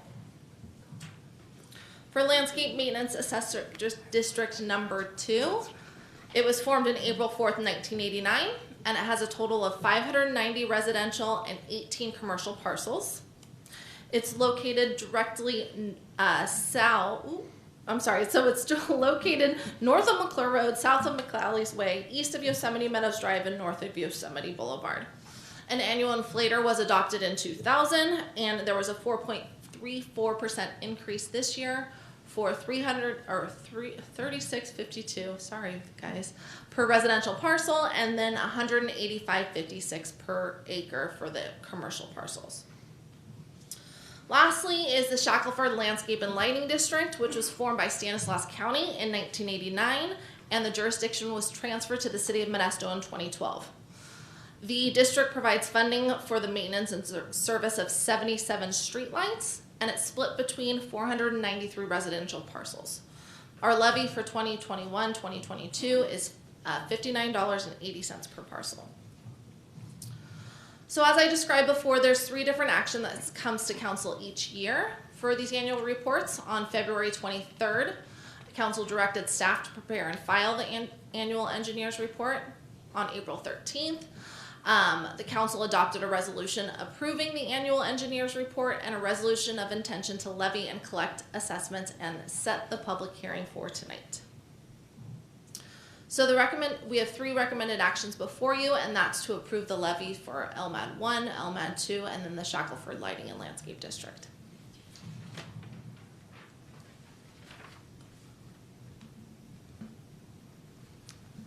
Right, does that conclude your presentation? That does, thank you. All right, so we will discuss each of these separately. So item number 18, does the council have any questions of staff regarding item 18? Seeing none, are there any members of the public that would like to speak regarding item 18? All right, I will close public comments formally. And are there any comments from the council? Seeing none, is there a motion? I'll make the motion to approve. All right, we have a motion to approve. Do I have a second? Second. All right, motion made by Councilmember Wright, seconded by Vice Mayor Escudia Brayton, and I'll ask the city clerk to call the roll. Councilmembers Madrigal, Aye. Ricky, Aye. Salaki, Aye. Canoyer, Aye. Wright, Aye. Escutia Brayton, Aye. Mayor Swallen. Aye, carries unanimously. Now we will go to item number 19, which was also discussed. Are there any questions from the council to staff? Right, seeing none, any comments from the public? Seeing none, I will officially close public comments. Are there any comments from the council? Seeing none, do I have a motion to approve item number 19? Motion by Councilmember Canoyer, seconded by I'll second. Councilmember Wright. I'll ask the city clerk to call the roll. Councilmembers Madrigal, Aye. Ricky, Aye. Salaki, Aye. Canoyer, Aye. Wright, Aye. Escutia Brayton, Aye. Mayor Swallen. Aye, carries unanimously. Now to same thing for item 20. Do the council members have any questions from staff? Seeing none, any comments from the public regarding item 20? Which I didn't state it. Hearing to consider approving the fiscal year 2021-22 annual assessment for the Shackelford Landscape and Lighting District. No comments from the public on that. Any comments from staff, from council members? Move approval. All right, approval from Councilmember Madrigal, Second. seconded from Councilmember Ricky. I'll ask the clerk for the roll call. Councilmembers Madrigal, Aye. Ricky, Aye. Salaki, Aye. Canoyer, Aye. Wright, Aye. Escutia Brayton, Aye. Mayor Swallen. Aye, and it carries unanimously. And I will go back and read item number 19, which I did not read fully, that we approved, that was already presented by staff. But it was the hearing to consider approval of the fiscal year 2021-22 annual assessment for landscape maintenance, assessment district number 2 for Dry Creek Meadows subdivision numbers 7 through 10, Creekwood Meadows subdivision, and Yosemite Meadows subdivision units 1 and 2. All right, thank you. I apologize for not doing that in the correct order. So we will go to item number 20, a hearing to consider approving the fiscal year 2021-22 annual assessment for the Shackelford Landscape No, did we just do did that? that. We just did that. Excuse me. It's been a long night. I'm trying to keep track of everything that's happening in the room tonight. Front, back, center, up, down, We need all coffee. around, behind. We need a coffee, Starbucks. All right. Item number 21. That's the correct spot, right? We are at item number 21. Hearing to approve the Parks, Recreation, and Neighborhoods Cost Recovery Fee Policy, Recreation Fee Schedule, and Facility Fee Schedule effective July 1st, 2021, authorizing the Director of Parks, Recreation, and Neighborhoods or his or her designee to negotiate and establish recreation program, rental facility, and administrative fees, and rescinding resolutions numbers 2011-30, 2007-505, 2004-237, 2000-524, 96-166, 95-263, 95-264, 80-281, and that is referring to the years, correct? And my favorite, 78-705, because in our meetings this week, that was referred to a very, very long time ago, and I said it seems like yesterday. And to Councilmember Canoyer, I would think she would think the same thing. All right. Good Thank evening, you. Mayor and Council. Scotty Douglas, Deputy City Manager. I'm representing Lori Smith, Director of Parks, Recreation, and Neighborhoods tonight, as she's not able to be here. First, I'd like to just give a little bit of background. So as you had indicated, so the last fee schedule update the Parks, Recreation, and Neighborhoods took was 2004 to 2007. So it's been, let's see, 14 years since we've actually done the last adjustments to these fees. So NBS is a company we retain to conduct an analysis and take a look at our fee structure and cost recovery for recreation program fees and rental facility rental fees. In 1920, we had the programs and facility fee study was completed by the NPS, and adoption of the new fees was postponed due to COVID-19. And as you all know, this was kind of an interesting year, and recreation and use of these facilities was really in decline.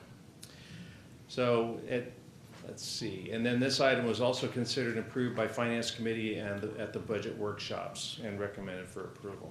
I'd like to just kind of point out there's kind of two sides to this. One is the recreation programs and the other is the rental facility fees. We have some examples here of both of those. Next is the cost recovery goals and some of the considerations. So the goals are to consider the financial burden on the participants. So we're really trying to balance that. We want to align the fee structures with the market norms and neighborhood municipalities where applicable. We want to be competitive, but we also want to make sure that we're trying to reach the maximum amount of our community as we can. And some of these fees are subsidized, as you can see, by the general fund. We want to weigh the overall community benefit of the programs and determine that cost recovery to the general fund to continue to support the programs. And also the ability to be responsive to the community program desires, so whatever they want, what they're looking for. And so this allows us some opportunities for adjustment to promote some programs and ebb and flow some of those fees. Some of the considerations are the community benefits. To what degree does the community at large benefit from the service or activity? Sometimes there's like a swim lesson that maybe an individual wants, or versus swim lessons or another program that would reach a wider community. So those fees are taken into consideration. We have the private benefits. To what degree does that individual requesting or requiring the service benefit?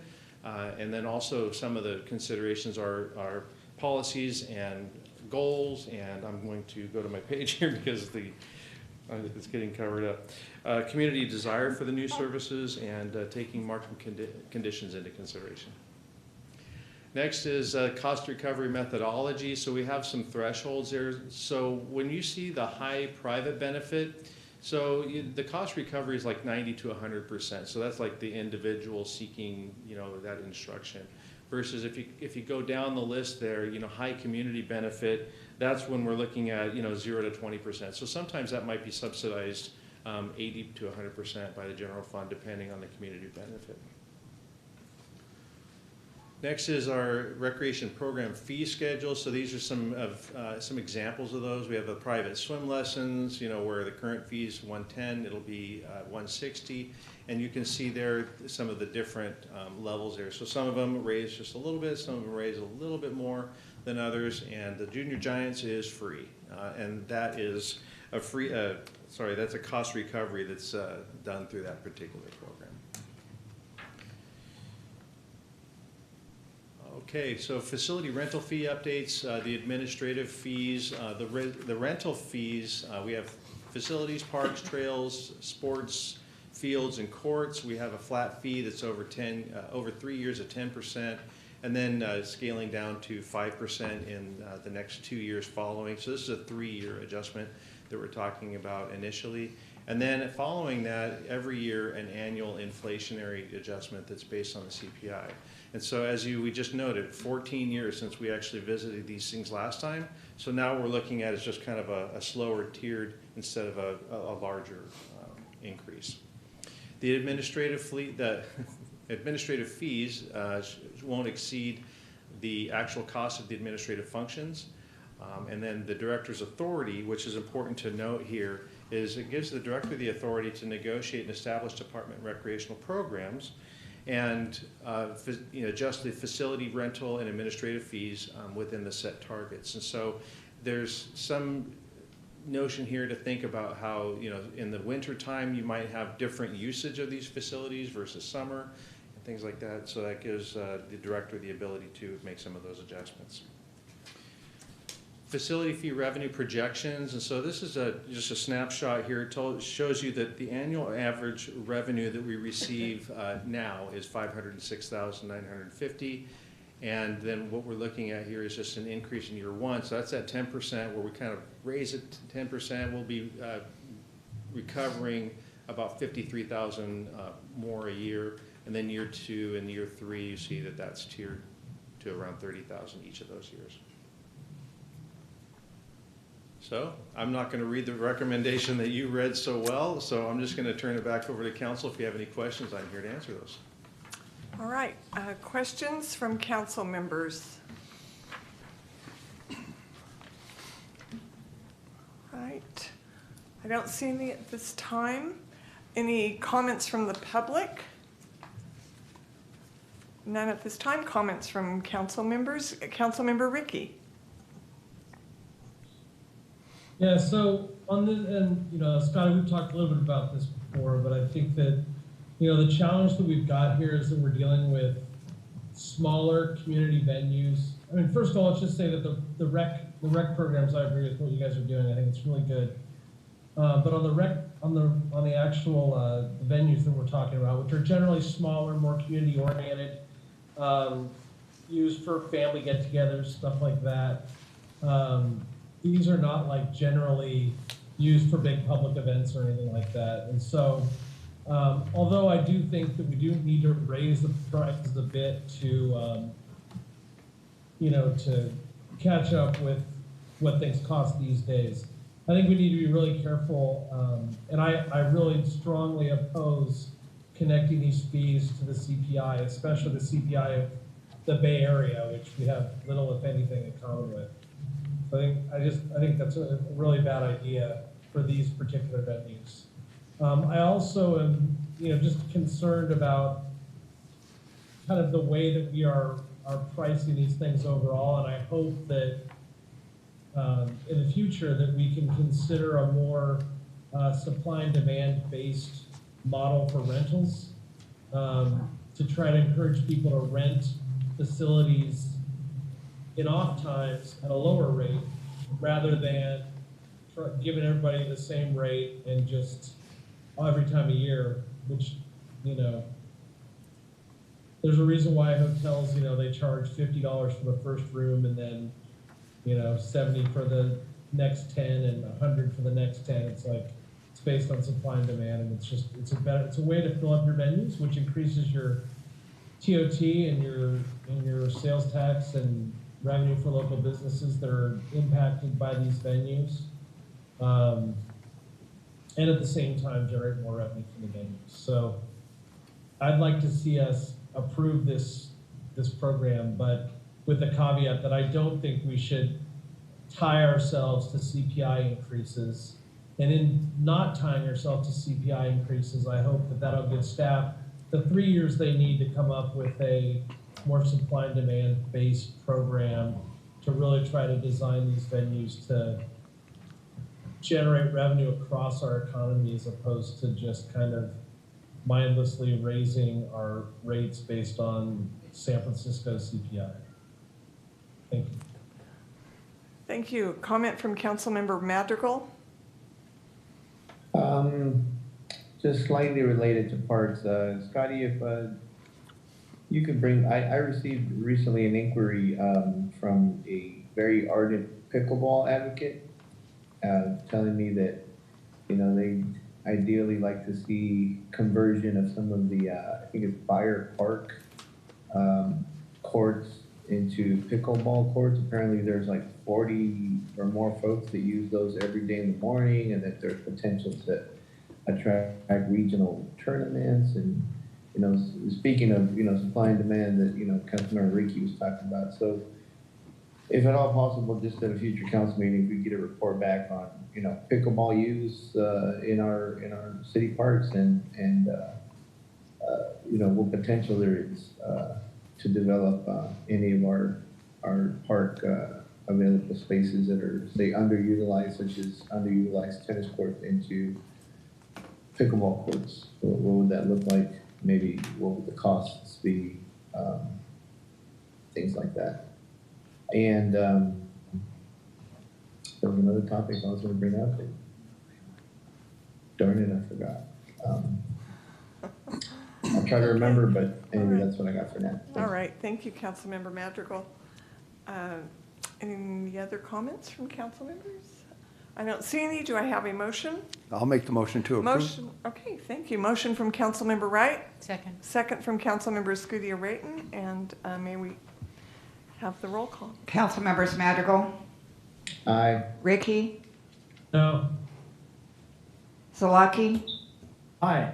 Canoyer. Aye. Wright. Aye. Esketia Brayton. Aye. Mayor Swallen. Aye.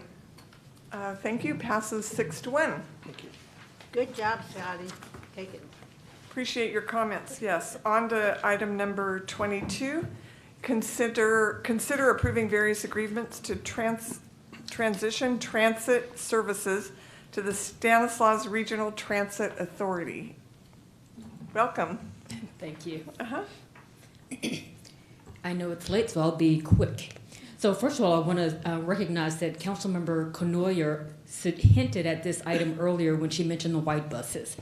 So tonight we actually have in front of the council the final steps to implement what has been a commitment to regional transit for some time. Earlier this year, the council approved first the statement of intent, and then later formally agreed to enter into this MOU for the creation of a regional transit authority between Stanislaus County and the City of Modesto. And so as part of that process, we've been working pretty feverishly to get what turned out to be 13 agreements and 10 resolutions completed by the July 1st date so that those buses can be painted and the new organization can form. So try to kind of synthesize this in the simplest way. The agreements that are before the council tonight fall into 4 major categories. They're maintenance leases. The Public Works Department will actually continue to maintain the buses, although the physical possession and ownership of them will transfer to the JPA. The JPA then will have access to our facility location at the bus maintenance facility. We're going to maintain ownership of the transit center, the Amtrak station, and the bus maintenance facility. And so we entered into some lease agreements so that the JPA has access and the maintenance arrangements for those facilities is actually resolved. And then finally, there are a number of grants and contracts that we have in place that needed to be assigned to the JPA. So there's a series of agreements in there that essentially carry out that those requirements. And then also there's where we enter into an agreement where the City of Modesto steps back and the JPA becomes the recipient for Measure L funds. And then finally, there were about 13 employees that were affected by this transition. 10 of them will actually be going to the JPA. 2 of them are near retirement, and they're going to stay with us through their retirement. And then the third one is actually going to stay with us because we made made it optional for folks to transfer. So if an employee didn't want to go, they didn't have to. And to the extent that we've got one employee that's staying with us, we'll be contracting. And so there's an agreement in this package that allows for the city to provide those services with that employee being compensated by the JPA. Then finally, they'll have physical, they were going to be in the building, they won't be in the building, but the new JPA employees will be parking here at 10th Street Place, so we've got an agreement for that. So this long list of agreements really kind of covered everything that we thought was important. We've spoken with the city attorney, and so ultimately when the council gets to that place, we can accept them all as a collection as opposed to doing them one at a time. So I've already said it earlier, the fleet vehicles will be in possession of Stan RTA, maintained by us. The Amtrak station stays with us. The transit system stays with us. And the cost for maintaining those facilities, because they're funded by the Federal Transit Agency, is that we'll be reimbursed for maintaining them, but they have to stay available for transit use. We've talked about it already, transit center, bus maintenance facility. They have access to. Mentioned this already. There are a number of grants that we have in place, and so for those grants that won't end before July 1st, we've entered into agreements so that the transition happens. Some of them will require that the JPA complete the work, and then we will work collaboratively to get any reports done that are due after July 1st. And I've mentioned the Measure L, so I won't mention that again. And finally, what happens now will continue on the second floor as part of the finance team. We actually sell the fare medium for the transit system. That will continue, and we're doing it on a contract basis, so there's an agreement for that. And finally, there was a significant amount of concern when this topic first came up with regard to the impact on the general fund. Without getting into the weeds, there's something called cost allocation that's recovered 2 years later. So working with the staff for the new JPA, we developed an analysis of what that recovery would be for the prior 2 years, and that actually is compensating to the city to the tune of $2.097. And so with that, I won't read the 10 of them. I'm here for questions and try to be brief. All right, questions from council. Council member Zalaki.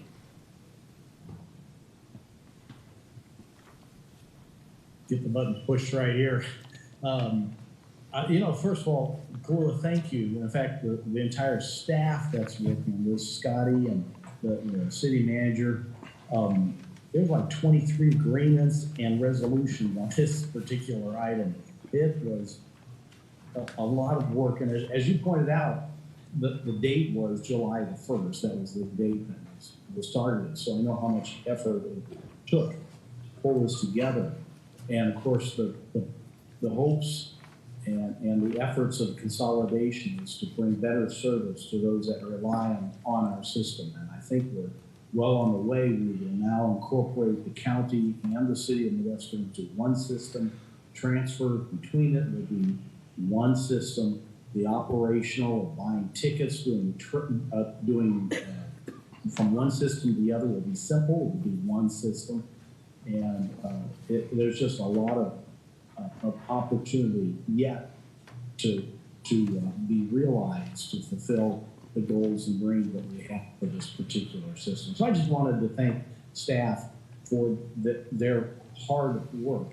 Those of us that are on the committee have been working also trying to put this together and keep up with the timeline. So it's a great operate. And looking forward to seeing this happen. That was my phone. Okay, everyone's looking at theirs. I thought it was time up. After David 3 said minutes, time's 3 up. minutes are up. Anyway, congratulations, and thank you all for all the extra work. Because it wasn't the only thing on your desk either. This was a new agency that did not exist 6 months ago.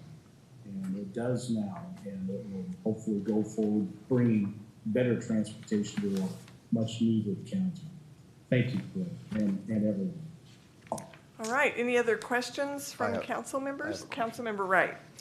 Yes, Cliff, thanks for the presentation. So on the recovery building services, is that basically to cover our expenses on that building, be considered like rent? So it's this weird, and we've got the Public Works Director here, but essentially the FTA and federal funds paid for a facility. When we started doing this negotiation, and the facility has a longer lifespan than is now. So what we were able to negotiate is the city maintains possession for the duration, but the law requires that we keep the facility available. And so this is kind of how do we keep it available? The city owns it and it's accessible for the JPA. So that's kind of how we were able to split the baby, so to speak. And let me clarify also a little bit on the general fund recovery, because our ISFs are built in arrears.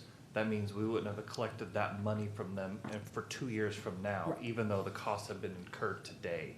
So they have to make us whole for what we would have, what they have already basically used. Does that make sense? Because it doesn't get billed to us until 2 years later. So it's making us whole for what they should have owed us already.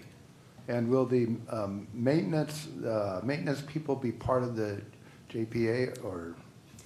So the arrangement for the transfer was that the administrative staff went to the JPA, the maintenance staff remained with us. Okay, so they're our employees, and we'll, excuse me, and the facility was built, and Bill can come up, the Public Works Director, but the facility was built so that they can easily charge for the labor, for the lubricants and all of that, and that will be charged back to the JPA. Okay, great, that answers my question. Thank you.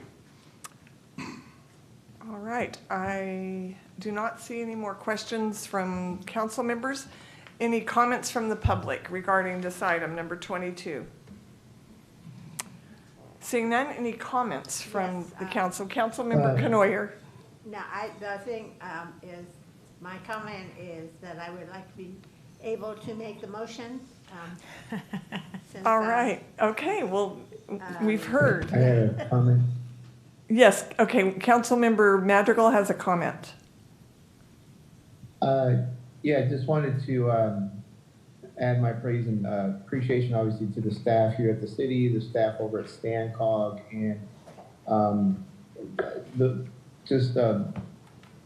one of the things that I have noticed over the years is that the hope is that if there's any way that costs can get reduced by consolidating, combining, regionalizing similar services, whether it's the county bus service and the city bus service, for example, that we can do so in a way that it doesn't hurt the existing level of service.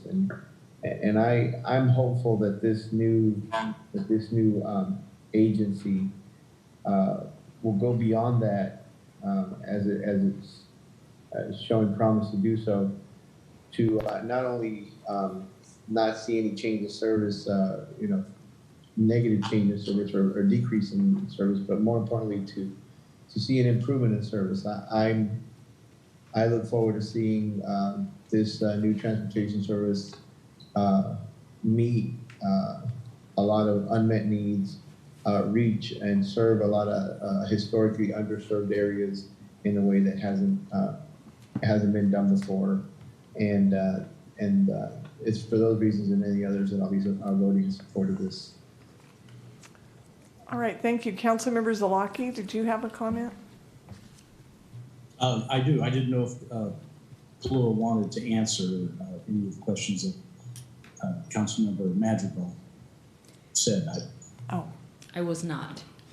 Okay, all right. The screen flipped over about the time you finished, and it looked like you were getting ready to speak, and I didn't want to interrupt you. So I can say that the committee itself has a lot of desire to meet that unmet need, particularly certainly those underserved areas. That is an appropriate and desirable goal that the committee will be looking at. And of course, the first thing is we need to bring in some leadership, the new leadership. This is not a StanCog organization. This is a brand new organization. It requires its own board that will operate independently just for regional transportation. So that's their sole focus, and I think everybody's very objective and very focused on making sure we do a job better than what we have ever had in the past. I do have a quick question though on the transit center that we have. Is there any report on when the work will be starting there for the remodeling of it? Anybody have any? I keep getting asked, when will that thing start? We thought it would be started a couple of years ago, and I know there have been some delays, so just curious about an update on that. Well, good evening, Mayor and Council Member. Bill Sandu, Public Works Director.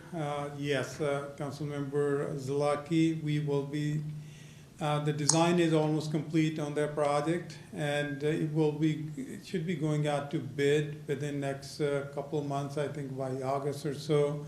Our expectation is we start work early next year, or the bid process gets completed maybe late this year. Sorry about that. All right. Okay, thank you very much. I'm just curious, I appreciate that. All right. No more. Okay, I don't see any other hands raised. Councilmember Knoyer was the chair of this. Yes, I want to say that I'm the new chair of was elected, and so proud that, that they elected me, and I am going to be the new chair for the next 2 years for the new transit authority. And I'm really excited because it's just something, transit is something I've been in for a long time. It actually got me to where I am right now. And I'm just thrilled with this and can hardly wait. So that's why I wanted to make the vote to get all this done, because they're moving, I'm going to say we because I'm part of it, they're moving into their new office starting tomorrow, and they will be in their office. And so it's really the best thing people are going to see eventually for our transit riders, because it's combining two, so there's no overlapping, and the routes will be better, and it's going to take a little time, but people see that it's the best thing for our riders, and that's what, and we're hoping to have more riders, because if it's going to reach out to, somebody in Patterson can just take one ticket to get all the way into town. So it's going to be better. I can talk on this forever. I will just say I will make a motion to pass the 10 Second. resolutions. Right. Before the vote, could I just, point of privilege, I wanted to, this issue was actually carried by the city manager's office, but I want to really give a lot of credit to Public Works, the Public Works Director, the Transit Manager, the City Attorney's Office. It was a huge lift. The Finance Department, IT, HR, it was a very complicated process. And so I really want to acknowledge the work of the team that made tonight possible. Thank you. And so we have a motion by Councilmember Knoyer. A second, I believe it was Councilmember Ricky. Zalaki. No, Zalaki, sorry. It sounded like. Councilmember Zalaki. Can the city clerk please call the roll? Councilmembers Madrigal, Aye. Ricky, Aye. Zalaki, Aye. Knoyer, Aye. Wright, Aye. Iskisha Brayton, Aye. Mayor Swallen. Aye. Thank you, and it carries unanimously. Thank you. Thank you very much for that report. So next is on to, are there any matters too late for the agenda? And we have Councilmember Madrigal. Thank you, Madam Mayor. Just real quick, wanted to offer a bit more context, if I may, on my last vote on the city budget. Wanted to just say I appreciate all the work that all our city workers do every day to keep our city running. I appreciate the work that the city manager and all our departments put into putting this budget together. And I'm very supportive of everything that we're accomplishing in this budget. I just couldn't, I just had a really serious concern with the impact that it was particularly having on our police department and the potential to try to fill some vacancies, even though they remain vacant. And I remain hopeful that maybe we'll see improvements in the budget throughout the year, that maybe we can revisit the staffing at the police department and what else we can do. So it is for that reason, just wanted to put that into context for everybody. And again, I appreciate all the support and all the effort put into this budget. That's about it. Thank you. All right. City Attorney Sanchez. And just for the minutes and the record, that was more of a council comment, not a matter too late for the agenda, just so that the minutes could reflect that it was council comments. All right. Thank you very much. That ends our business this evening. I am calling this meeting of the City Council to be adjourned.